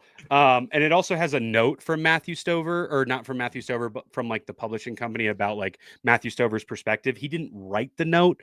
However, for Master of Evil, Adam Christopher wrote this. You should reread it, and also go check out Will's video, just because as I'm just gonna go and just say, as a friend, as your co-host, as someone we've been doing this for a while, it was incredibly exciting when you got the email that you were being sent this, and then it was even more exciting when I was watching your video like on the way to work, when you got this package, and just to see you gush about it was like, there is no one more deserving. Will puts in so much work into Determined Focus, and of course, we've done so much book stuff over the past couple years. So it was really cool to see this. And yeah, you should go watch the video first of all. But I'd love if you got to read that Adam Christopher note. Well, that was extremely nice of you to say, and I definitely don't believe I am the most deserving of this. However, it is very cool to do Star Wars content and then like to get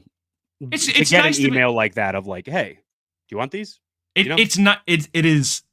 When I say it's someone you are deserving is like you put in a lot of work and you like we are big Star Wars fans, and it is nice when people at Star Wars or at Lucasfilm or at Random House Worlds or these published companies are like, hey, you are a Star Wars fan, you do a lot of Star Wars stuff, let us send this to you. So really as a friend, it was I was like, when you got that email, I was like, dude, this is so exciting. Especially because we had been yapping about Revenge of the Sith and Master of Evil all year long. Yeah. So I mean, Master of Evil, I said it in my video, but like there was a lot of cool Star Wars that came out this year. When this was announced, it immediately became my like most anticipated project this year. I'm about a third of the way through it. Really cool. Dude, the way this book kicks off is bonkers cool. Really? Like the beginning of this book of the prologue is, dude, banger stuff. Yeah, dude. I truly am only a couple pages in because I took a break to read Myths and Fables, which was a book that's been on my list for a while. Which I made a post about Grant Griffin's artwork, but as soon as I'm done with that, because I finished Path of the Lightsaber, this is hopping in, and I'll get to my thoughts in a second because I have some specific thoughts, but I want you to read this from Adam Christopher because we are such big fans of him. So this is a note that was in the book for that box that I got from Random House Worlds. Once again, thank you, Random House Worlds, for sending this over. Extremely nice of you to do that. Yep. It says, this is October 2025. Dear reader, sometimes I have to pinch myself. My first Star Wars novel, Shadow of the Sith, is a book about Luke Skywalker and Lando Calrissian. My second Star Wars novel, Master of Evil, is a book about Darth Vader. It's easy to say those names, Luke Skywalker, Lando Calrissian, Darth Vader, but let's take a step back for a second. These are not only three of the most popular characters in Star Wars, but three of the most famous characters in pop culture history. It's a cliche, but to say my 8-year-old self would be delighted is something of an understatement. Writing characters that people have known and loved for nearly 50 years now comes with a great deal of responsibility. You have to get them right. And if you don't, people are going to know instantly. This is one of the challenges of writing Star Wars and one of the reasons I love it so much. Fitting a brand new story into an existing mythology, exploring a new aspect of an old character, taking them on an adventure that is not only exciting and enchanting, but also slots straight into a pantheon of stories that have been built by a universe of amazingly talented people. Yeah, that's something special. Master of Evil takes place right after the events of the third and final installment of the Star Wars prequel trilogy, Revenge of the Sith. It's a fascinating period of galactic history. The old order has been swept away. The Sith have had their glorious triumph over the Jedi, and beside the new emperor stands a strange and mysterious and powerful figure.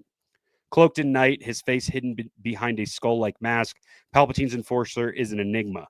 Nobody knows who he or where he came from, but all too soon they learn to fear him and the power he commands. Master of Evil was a great opportunity to explore a period of Star Wars history, not just through Vader's red-tinted vision, but through the eyes of those around him who aren't sure whether they should be taking his orders or running away as fast as they can. I hope you enjoy this book as much as I enjoyed writing it. It's dark and scary, just like Vader himself. And as always, may the Force be with you. Adam Christopher. Really Adam cool. Christopher, what a goat. As someone, he is a big fan. We have had some mild interactions with him just on social media, when we were plugging Shadow of the Sith and our excitement for this book.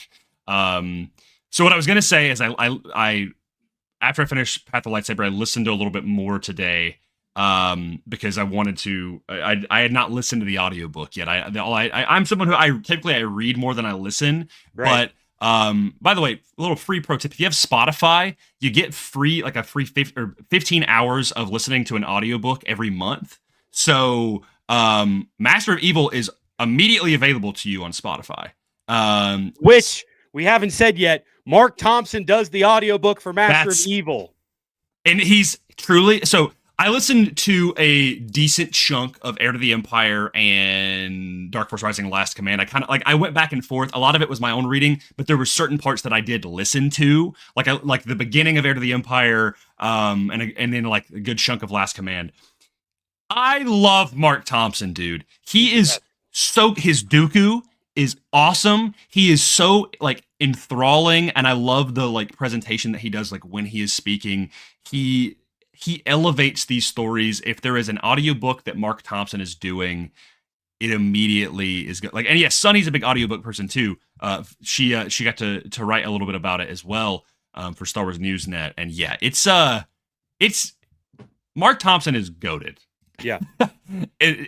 Sunny, you're giving it thoughts as well. At this point, I've listened to almost every canon novel, and in my opinion, this is by far one of his best performances. And I believe it, dude. I believe it.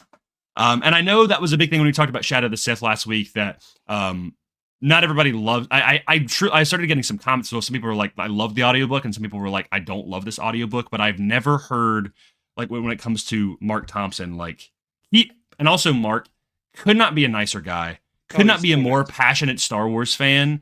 He cares about these characters a lot. And all the people who do these audiobooks care about them. It's all based on your specific tastes. But right. I would be baffled if there was someone who listened to a Mark Thompson Star Wars audiobook and did not like it. Like, I think you're immediately like, it just creates that core feeling of Star Wars. And even down to him at the very opening, doing the Palpatine lines of the Plagueis the Wise, and it's playing the Darth Plagueis, or like the theme in Revenge of the Sith, and I'm like, I just feel like I'm watching Revenge of the Sith, and it's not Ian McDiarmid, it's just him doing Palpatine's voice. Like, what? Yeah, it's crazy. It's so good. It's so good. He is so good at what he does, and it is anytime his name is attached as like doing the audiobook, I could not be more stoked. Yeah, it's immediately, I'm like, even if there's a book that I'm like not as interested in, I'm like, I'm like, oh well, Mark is doing it. Actually, I might, because the two that really do the most audiobooks are Jonathan Davis and Mark Thompson, and they both do phenomenal jobs. I listened to the Death Troopers audiobook earlier this year by Jonathan Davis, and man, he cooked in that one too. That was really awesome. But of course, they're doing the Essential Legends collection. Mark did both of the Force Unleashed re-releases, which now I'm like, you know what? I really want to listen to those, man. Yeah. I think he did Shadows of the Empire, the new one as well. Let me double check real quick. Which I'm half tempted to just get that Essential Legends copy, just because I really love that cover. Let me look real quick, actually. Shadows of the Empire. Yep, he did the Shadows of the Empire audiobook. Had no idea. That's sick. Yeah, so there you go. It's on Spotify right there. So I will be listening to that one. I will be, because also, again, with like that, like the Thrawn trilogy and stuff, like he's so good at doing every character, like even Leia, even Mara Jade, like yeah. But anyway, to that's our Mark Thompson glazing. He's great. You've read a little bit more of the book. You are enjoying it. I love it. I cannot wait to get through the rest of it. I'm taking my time with it. Just because I want to like focus on it and listen to it.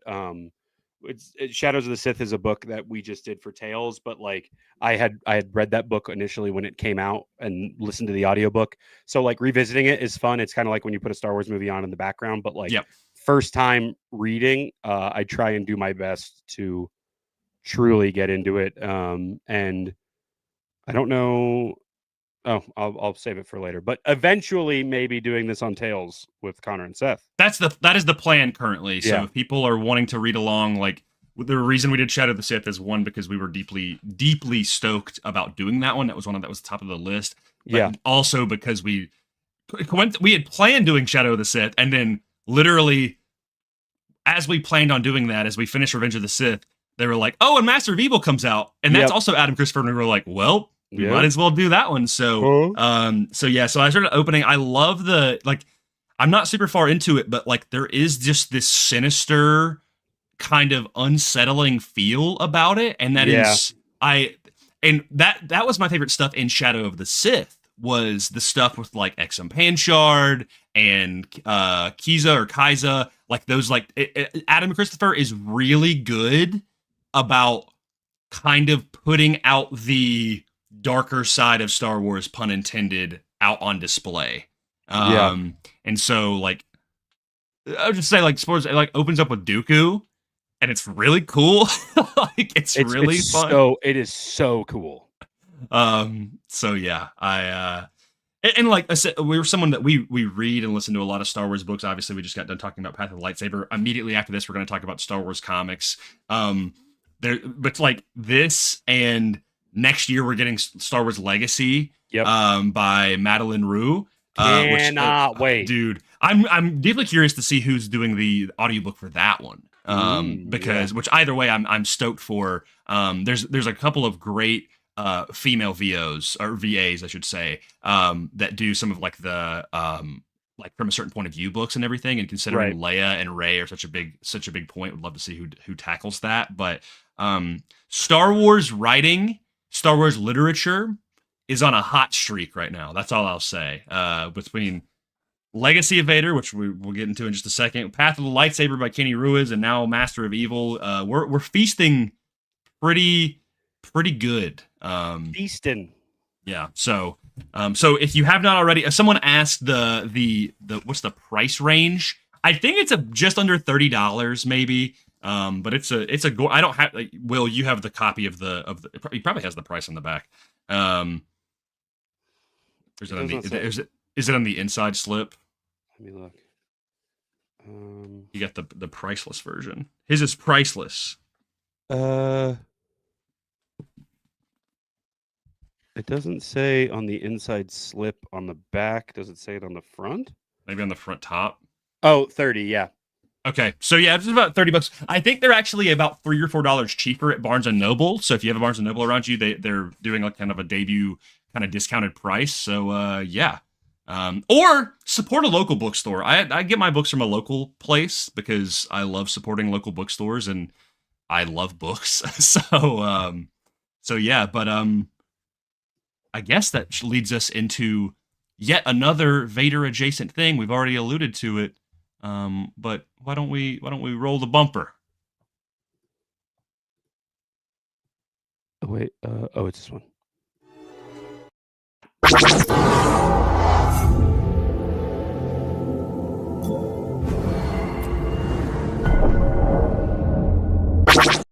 Yeah, dude, this is a big deal one. Yeah, welcome to Meditation Point. This is, for people who don't know, we don't do Meditation Point every episode, but this is usually where we kind of get into a little bit of the weeds of the lore implications and the just new stuff that kind of gets developed in Star Wars. It's not always new, but whenever we are going through something that comes that really makes itself known to us and that Will and I really want to talk about, we like to discuss it. So this week on Meditation Point, before we wrap, or I guess we'll have one more thing after this, but we are talking about Legacy of Vader issue number 10 by Charles Soule and artist Luke Ross. You've probably seen this circulating a little bit around, but there was some big kind of tabloid headlines that the Netherworld of the Force... I dropped my pen. The Netherworld of the Force has made its first visual appearance in Star Wars. That this is the first time we have actually seen the Netherworld of the Force and the way it looks. And this got Will and I talking. Are we allowed to pull up the artwork of the panel? I'm getting it prepped right now. Okay. I mean, it's on Twitter and it's like a bunch of different places. So I just Jacob. Can we ban Jacob? I'm just kidding. Jacob's my friend. Okay, but yeah, he's the opposite of a Focus Squadron member. Yeah. Thank you for flying with us. You're no longer allowed. You're the new Focus Bozo, dude. Fozo Squad. Jacob, just to be clear, I've read like 13 books this year, so that's a new record for me. Or by the end of this year, I'll have read like 13 or 15. Where did my pen cap go, dude? While you're finding that. Okay. I'm just throwing them all in here as graphics because I'm like, I think it'd be pretty cool to look at them like these. I would love to look at it. I would love to look at them. Okay. Oh, Matthew, thank you. Again, Will works very hard on them, and we like to keep it stylized around here, so appreciate you. Thanks, dude. Appreciate you. Okay, this is the first thing. Hold on. There's a reason I made this. See you, Will. I don't want to see you. I want to see Kylo Ren. There's a reason I made this. Yeah. So beautiful. What? Oh. What? It's this. There we go.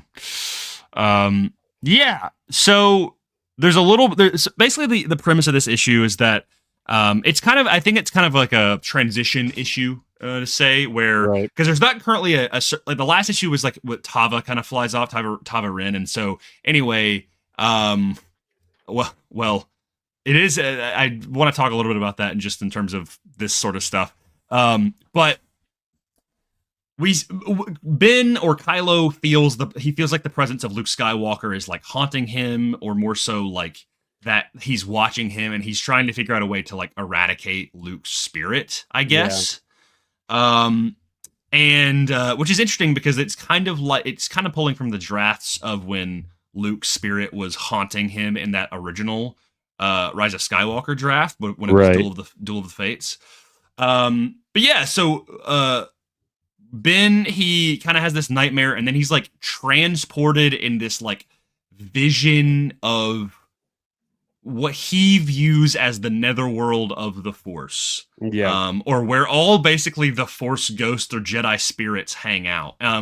So we saw this, and it kind of gained some traction, and immediately I had finished reading the issue, and you had as well, or maybe you had went out to read it after this. You and I had a conversation that we were like, we didn't necessarily interpret it that way. Right. Do you want to kind of explain how, like, what you perceived it as? Yeah. So we talk about Grayson and I talk about the Force a lot. We talk about the Force a lot on here. It's honestly, I know for me specifically, it is truly like the woo-woo weird stuff of the Force is my favorite stuff in Star Wars. I'm a big Avatar fan, Last Airbender fan. The Spirit World stuff is my favorite part of that show. I really love the spiritual Spirit World, Netherworld stuff that goes on and stuff like this. And a lot of that is because of growing up with Star Wars. But for this specifically, the Force is never black and white. Truly. So when something like this is shown of like, oh, what the Jedi afterlife netherworld of the Force is, it's hard to say that this is like a place that truly exists. Like, this is not Jedi Valhalla, at least from my interpretation of this.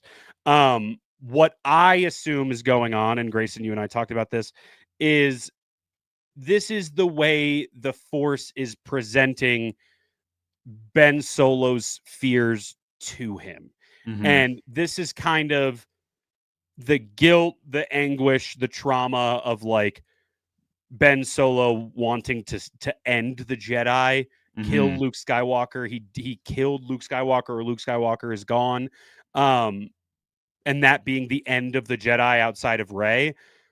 This is kind of a representation or a vision or a mirage of what that might look like to him, of just all of the Jedi past. He ended this, and this is where they ended up.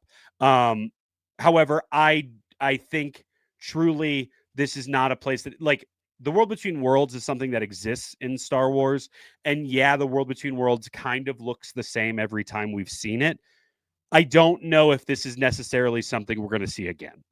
This is, like you said, I viewed it as this is either the way the Force is presenting itself to Ben, or this is the way that Ben is viewing it. And it's weird, like, because right after this, I wish we could pull up the rest of the panels of, I think I might have them saved on my phone as well.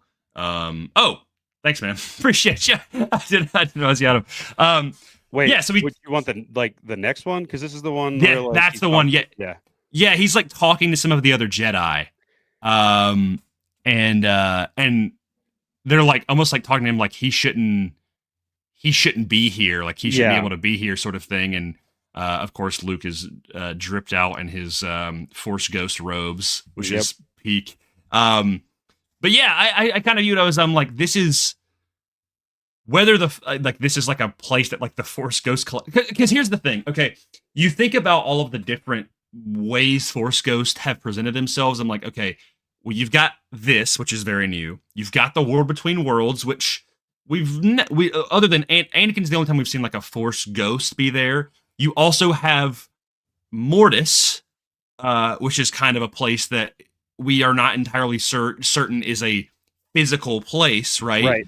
And we see like Qui-Gon's Force Ghost, and of course the Mortis gods, which are not ghosts, they're real people, but they kind of have this spiritual element to them. Yep. And then you've got where Yoda goes to with the Wills. Yep. And Qui-Gon's kind of like orb talking to him essentially. Yeah.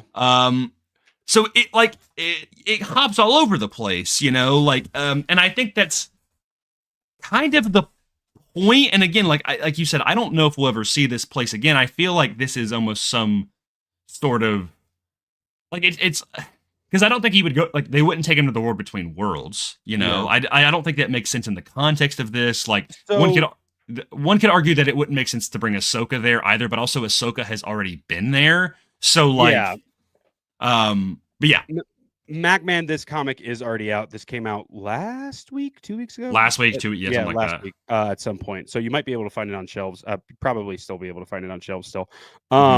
Just at your local comic shop. But so a big reason as to why I'm like, I think this is more of how the Force is presenting this to him is because he goes into the meditation chamber and shuts it, and then immediately is brought to like this dark side amalgamation of his trauma of like everybody in his life, Han, Leia, Chewie, Vader's head, Snoke's head, they're all on these like spine monsters that are coming out of the swamp, and they're all yelling different words at him. Like Han says killer, Snoke says treacherous, Rey says monstrous, Lando says disappointment. I love that Leia just says son. It's not even like it's not even anything. It's just something that he is ashamed of.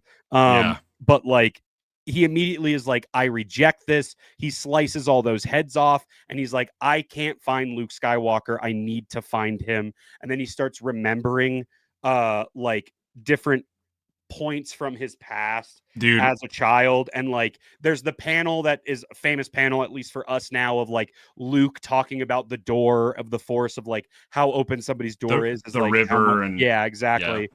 There's a panel of like Luke and Ben from, I forget what issue it is, but they're fighting those robots, and that's the one where Ben Solo is like, do you know who this is? This is Luke Skywalker. He's the greatest Jedi in the galaxy. There's that panel. It's Luke meditating on a rock. It says, so what it says is, I find him, I need to find him, the inspiration, the teacher, the warrior, the seeker, Luke Skywalker, the Jedi, my enemy. And as soon as he says my enemy, that's when he sees the netherworld of the Force. And then he's greeted by just one of those Force beings, those Force ghosts. He's like, you're not allowed to be here. And then Luke walks out and he's like, yeah, he's not. And he walks out and he's like, so you miss me that much, eh? Like, it's extremely Luke Skywalker. Luke being snarky because he says what he's like. Yeah, he shouldn't be here, but he is all the same. And he's just like, let me talk to him. Which, I love that the Force Ghost is like, so he goes, no, he shouldn't, but he is here all the same. Ben says Skywalker, and then Luke says, thank you, I will attend to this one. He's saying to the Force Ghost, and the Force Ghost is like, be wary. His pain is extraordinary. It screams. Yeah. Like, this is truly just how it's, and maybe Luke has decided to be there. What we talked about last week with Connor and Seth about Tails and what we talked about when we talked about Revenge of the Sith, speaking of the Revenge of the Sith novelization, is how cool it is that Ben Kenobi is described as like, he is no longer there. It is truly the river of the Force that's flowing through him. He is one with the Force. The Force is one with him. And when they become a Force ghost, that is them reaching that balance, right? So as much as the Force is like having them present themselves as Luke Skywalker, and Luke Skywalker is able to come out through that and make jokes and be classic Luke Skywalker about it, of like, hey kid, see you around kid, like that kind of Luke Skywalker-isms. it is also the Force presenting that to him as like, this is what you need to learn in this moment. And I think the biggest thing here is like when Kylo is like, I've been looking for you. I want to find out who killed you. And Luke says, no one killed me. I sacrificed my life for others in service of something greater. I died for my friends and family and for people I don't know all across the galaxy so they could live in peace and light. That's what my life was for. And then he looks at him and he goes, what is your life for? And he immediately starts screaming, stop trying to teach me, which is so dang cool. Once again, I'm going to talk about Last Airbender, dude. This is so Iroh Zuko coded. Zuko. It's not even funny. I love that comparison, man. I love that. It is truly exactly what I thought of in this moment listening to this is like, or reading this is 100% Iroh, 100% Zuko before Zuko goes through his redemption, right? And honestly, we want to talk about Ben Solo a little bit. I think, personally, the best template to have a Ben Solo redemption story is what is Zuko. Is that redemption story? And I don't know if we have any Atla fans in here. My head, if I was the way my brain looks is like Star Wars, Batman, Last Airbender. So that is truly like the way my brain works is they are all kind of like, oh, that Batman thing feels like Atla. That Atla thing feels like Star Wars and vice versa. So the cool thing about Zuko's redemption is it's not immediate. It's not like I watched a video talking about this, and the example that they used was them talking about like the sacrificial redemption of giving their life away so they immediately are reckoned of their wrongs throughout their life.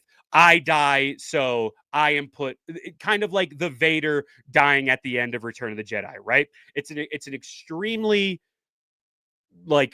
tropey trope in any sort of literature.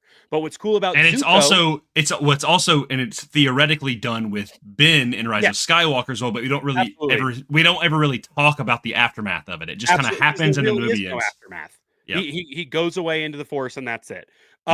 But what's cool about Zuko is it's not immediate, his redemption. He constantly has to prove himself, and he's also not angry at it. Katara hates him for what he's done. Aang hates him for what he's done. Sokka, Toph, they've all hated him for what he's done. But over time, it's not a win them back, but it's more of a forgiveness of like, there is work through redemption. It's not just saying, I'm sorry, doing this big act, and then it's like, it's great, right? Everything's back. No, you have to work at it. And I think when you talk about the hunt for Ben Solo and that movie, that is 100% what that movie was going to be about, that's one of my favorite parts of like the tropiness of any sort of literature is this character who did a ton of wrong. Now, Kylo Ren did a lot more wrong on paper than Zuko did, I would have to say, right? Yep. Kylo Ren is more of the Vader character where there were actual deaths. There were actual like leagues of people dying because of Kylo Ren, right? But that just makes his redemption so much harder to work at, which would be so dang cool to see play out in a movie. And I just think it is immensely important that I think that story is eventually told. And whether it's in a movie, which I really think it was some sort of marketing thing that it all rolled out the way it did, of just kind of like putting out feelers of maybe that movie happens, maybe it doesn't. And then this issue comes out like 2 weeks after. It literally right after, where he goes into the netherworld of the Force. Like, it's just all. There's also a line right here at the, if you want to pull up that last page, where Luke is like, he's like, you can't destroy me without destroying the Force, and you can't do that without destroying yourself. But goals are important. Which is such a funny little. He's like, but it's meaningful that you found your way here. You should ask yourself how you managed that. Kylo Ren means nothing to me. But he says, but I'll always be there for Ben. For Ben. Yeah, and I'm like, again, and people, okay, Mark Hamill has been doing all these dude, it's so truly might be my favorite issue of the whole run. Like, it's so good. I am people talk about like, oh, how would Mark Hamill come back? Like people want like, are you done with Star Wars? And he's always like, I think I'm done with Star Wars. And I'm like, if there was one last thing that they needed, like if they were to bring him back for, and then they just recap, I'm like, yeah, a Hunt for Ben Solo movie to get some sort of thing like this. Yep. And that be kind of the final send off of both Luke's character and then propelling Ben in a new age of redemption and that slow, gradual incline, whether that's him going off into the galaxy or becoming more in tune with the Force and the Jedi of the past and working with Rey, or being in the World Between Worlds, or slowly trying to prove himself to Poe and to Finn and whatever this new governing body is. It's like, it's crazy that the Hunt for Ben Solo thing happened, and then it's like this issue comes out and it's adds more to the mystery of the Force. Yep. And of course, just like this issue to me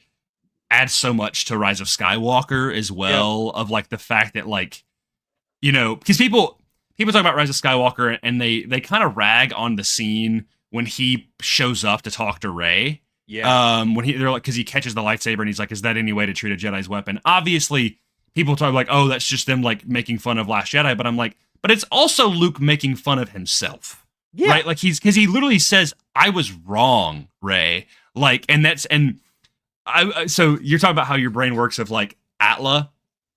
There's an essay out there, and I'll link it to you after this because I want to rewatch it myself. For people who don't know, I'm a huge Tron fan. Specifically, I'm a huge fan of Tron Legacy. There is an essay out there talking about how much Kevin Flynn, Jeff Bridges' character in Tron Legacy, is like Luke Skywalker in Last Jedi. And once you watch it in that context, you will never be able to unsee it. And you will, to me at least, will love Luke's characterization in Last Jedi. Where you understand, and I'll just say this at the end, like we were talking about last week, like Shadows of Sith, where like Luke was trying to be that perfect Jedi, right? Rebuild that order, gain these texts, right?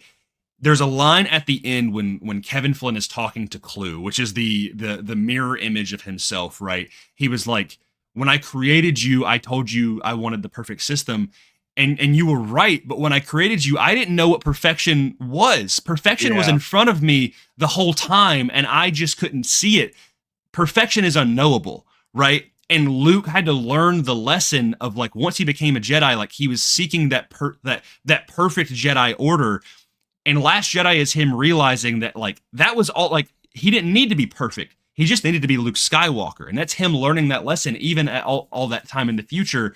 And of course, like Kevin Flynn in that movie is very much like kind of, he's like a Zen guy. He kind of goes off into hiding. He kind of runs away from his problems, and by the end of it, he faces his issues, right? You know, and because he put that weight on the weight of his shoulders, and so it is really interesting. And so then I was thinking, knowing we were going to talk about this issue as well. I was like, man, like to get more. Again, we talked about this. I think we've said this in a couple of different things with some different people, maybe some episodes that haven't come out yet, so I won't say anything specifically, but of like, so much of the sequels require context.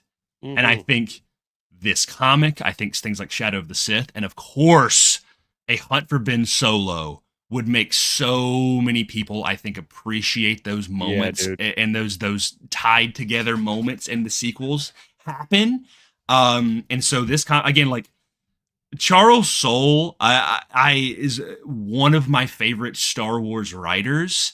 He just does incredible work, and the way he handled Luke Skywalker here, I'd love to know like what talks he had with Lucasfilm about this. If we're gonna get more, because again, this series is ongoing. We don't know when this series is gonna end. So I'm like, are there gonna be more moments of this, or is this gonna be the only time he talks to Luke? And if that's the case, that's fine. But all that to say, it was really good again to see Luke in this context, for him to like kind of explain to Kylo of like, hey, like this is what I did.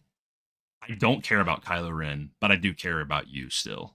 Yeah. And which is also shown in and it's also pretty great in Last Jedi when he's like, see you around, kid, because we now know that like he does see him around again, right? Whether he meant it or not. It's really cool. this is one of my favorite sequels moments now. Truly. Yeah, dude. And I know, like you had said, a lot of times when we talk about the sequels, like any sort of added context just makes those stories better. This is 100% the type of context that I am looking for in those stories because we know it's there. When you watch those movies, you know stuff like this is not only appropriate, but it's always potentially right around the corner or just right off screen. Something like this is happening. So for this to be going on, and also at this point, Leia is training Rey. Right? Which So we're getting Legacy next year, which will be happening synonymously with this stuff. and Kylo Ren is right there on the Yeah. front cover. So this kind of stuff is extremely cool when it comes to the sequels. Look, this is the kind of stuff we want set up for a Ben Solo movie, The Hunt for Ben Solo, whatever it is. I think stuff like this just nail in the coffin on why Ben Solo needs to return, on why the Force Ghost idea in Star Wars, any sort of Force Ghost in Star Wars, is always, at least for me, going to be the coolest stuff in Star Wars. Yeah, dude. Because this is what Star Wars is all about. John Favreau said it in an article that came out today, but it's not fully out until next week for The Mandalorian. And Dave said it with Ahsoka, and George Lucas said it all the time of like, Star Wars is about masters and apprentices. And just like Can I read the article real quick? Is that okay? Yeah. Read that? Okay. Read that point. He was talking about Mandalorian and Grogu and about the two heroes. He said that central relationship as they go off and face adventure together, that's the underpinning of the film. Star Wars is always about progression and growth and characters evolving, sometimes for the good, sometimes for the bad. Yeah. It's about apprenticeship. It's about one generation teaching the next. There's more growth that happens over the course of the film. So, of course, that's about Mandalorian and Grogu. Still kind of a master and apprentice, but again, it lines right up of like, he's right. And it ties into the line of Yoda. We talked about it a long time ago with our Yoda moments of like, we are what they grow beyond. And that is kind of the lesson there. And it's one of the main chief lessons in Star Wars. And so this issue is just like, dude, yeah, save the hunt for Ben Solo, save the hunt for Ben Solo. Like it is. I also just want to say, like, because I don't know how much we talked a little bit about Hunt for Ben Solo a couple weeks ago. We will continue to talk about it because we are such big Ben Solo fans. But like, it is very refreshing to see the community rally together for something that sequels oriented that everybody kind of wants. And I plan to talk about it in a video soon. But I'm really loving this era of stories being told between episodes 8 and 9. Like the fact, I mean, we just got done talking about Path of the Lightsaber, which is set in between episode 8 and 9. Legacy of Vader, set in between episode 8 and 9.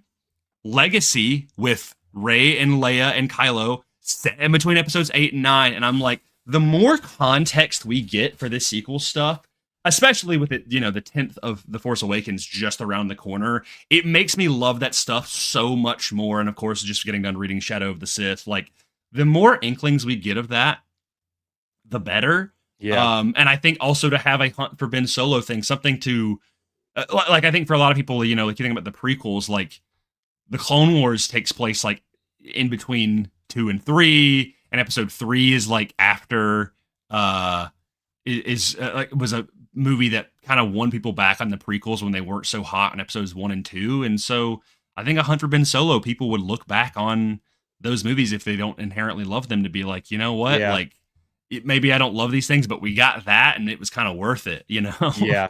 So thank you for being here, Alzanda. Hey, followed you appreciate on you, dude. Instagram, and I know you just followed me, so I appreciate you being here. Magman says, lose the Hunt for Ben Solo. We must not. Still available on shelves. You can go pick it up. It's great. It's really cool. I do have one thing I want to bring up next. Please do. We have 66 people in here, and we have a ton of our Focus Squadron members in here. Let me do this real quick. We're back. And I got to get rid of this. Hold on. I was going to say, Luke Skywalker. You are Luke Skywalker. But I am going to bring this up. So we had been talking a long time about Focus Squadron members and getting memberships on YouTube. We are so unbelievably stoked that we hit 12 members. We surpassed 12 members as of last week on YouTube, which is really, really cool.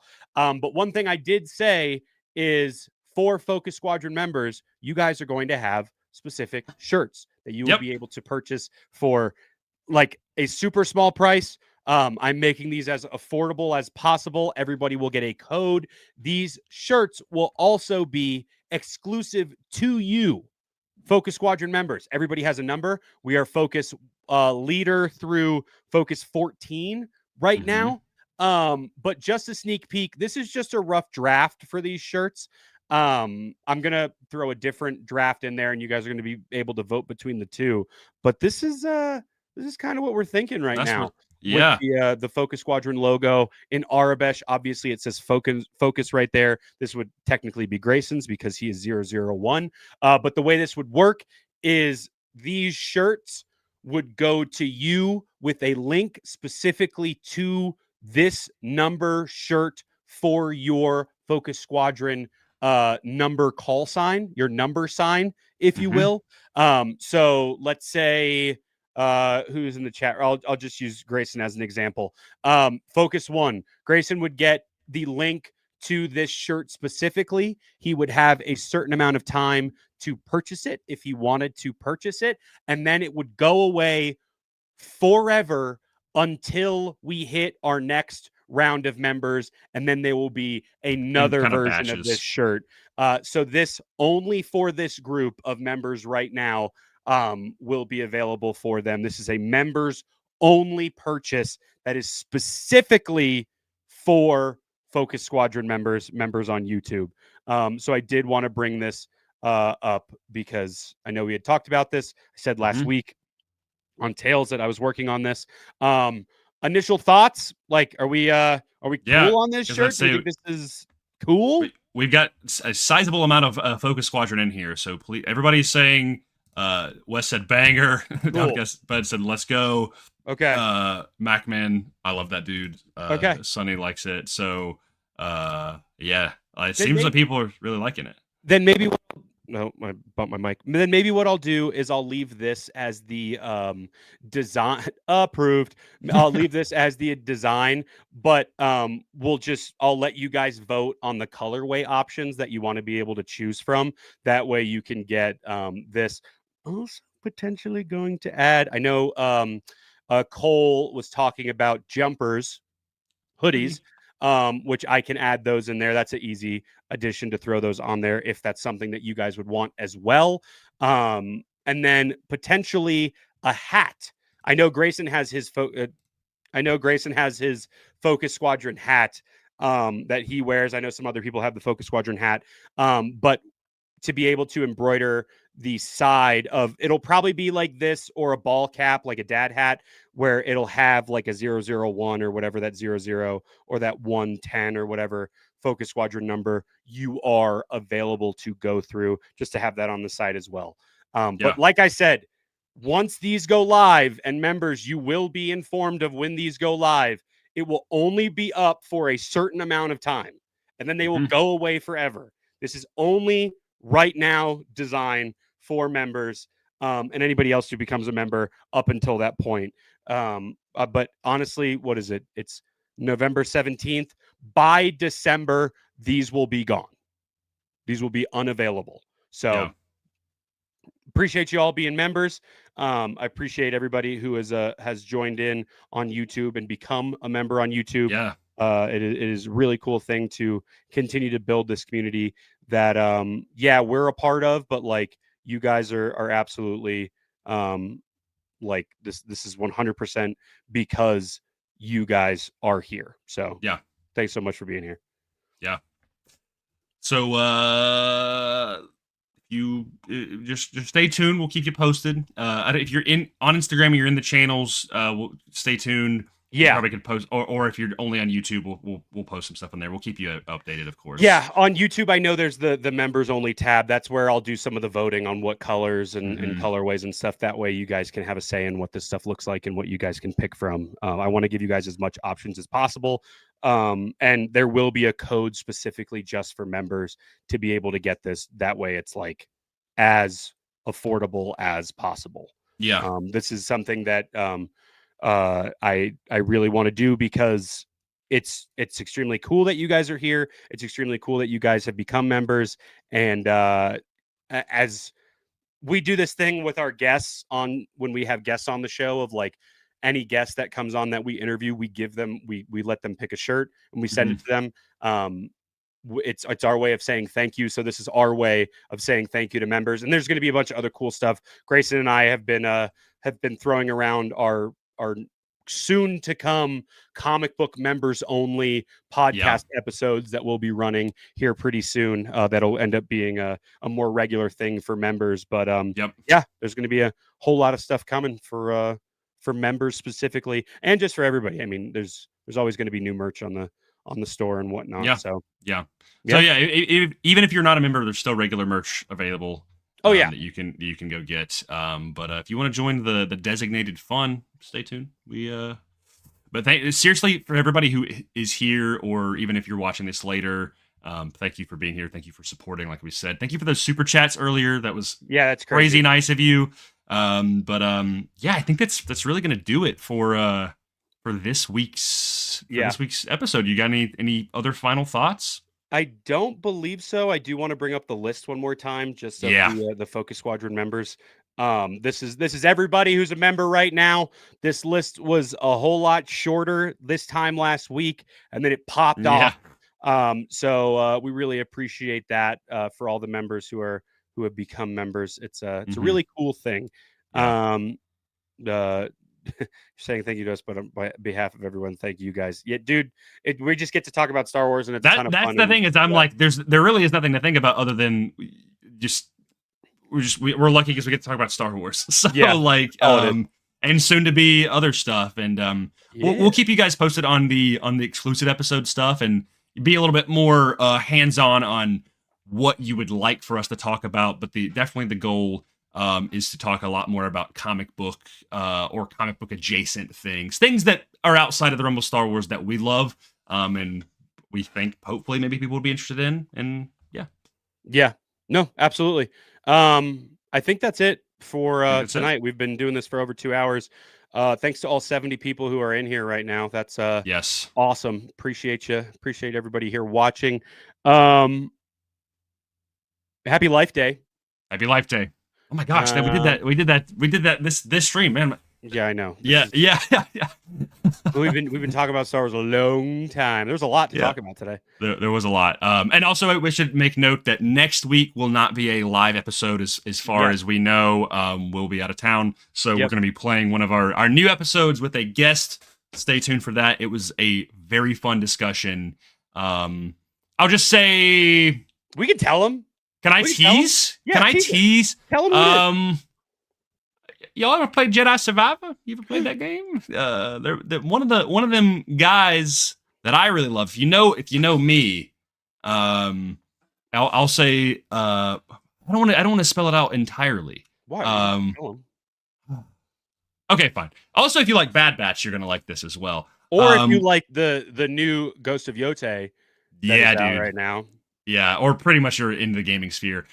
We were lucky enough to have one of the coolest conversations with voice actor and performance capture actor Noshir Dalal. Yeah, dude. Most famous for, in the Star Wars space, Bo Dakuna from Jedi Survivor and Admiral Rampart from Bad Batch. But again, if you've played Red Dead Redemption 2, he is Charles. He is in Ghost of Yote as a character that I don't want to spoil for you, but it's a really cool character because it's kind of a spoiler. Ton of other gaming stuff. Sekiro, he plays Wolf, which is one of my favorite games. A lot of different stuff. So that was a really, really fun discussion. He is a super kind guy, super passionate about Star Wars and what they got to do in Jedi Survivor. It was genuinely one of our favorite discussions we've ever had. So I think next week you guys are going to absolutely love it. So yeah, we will not be here live, but we will be back the week after that. And we'll be it'll be set as a premiere, so we'll be hanging out in chat while that premieres to talk about it and to hang out with all y'all as we watch it. Yeah. Anything else? Let me pull this up because that's very nice. Genuinely, thank you guys so much. I'm proud to be a joined member of this community. Happy Life Day. Focus 4 signing off. May the force be with you always. YFTYR. Yeah, dude. Appreciate you, MacMan. Yeah. MacMan's been here from jump, dude. Yeah, he's our day one, bro. That's thank you guys so much. Thank you all to Focus Squadron for being part of the squad. And with that being said, we will see y'all in 2 weeks. Your focus determines your reality. Bye-bye.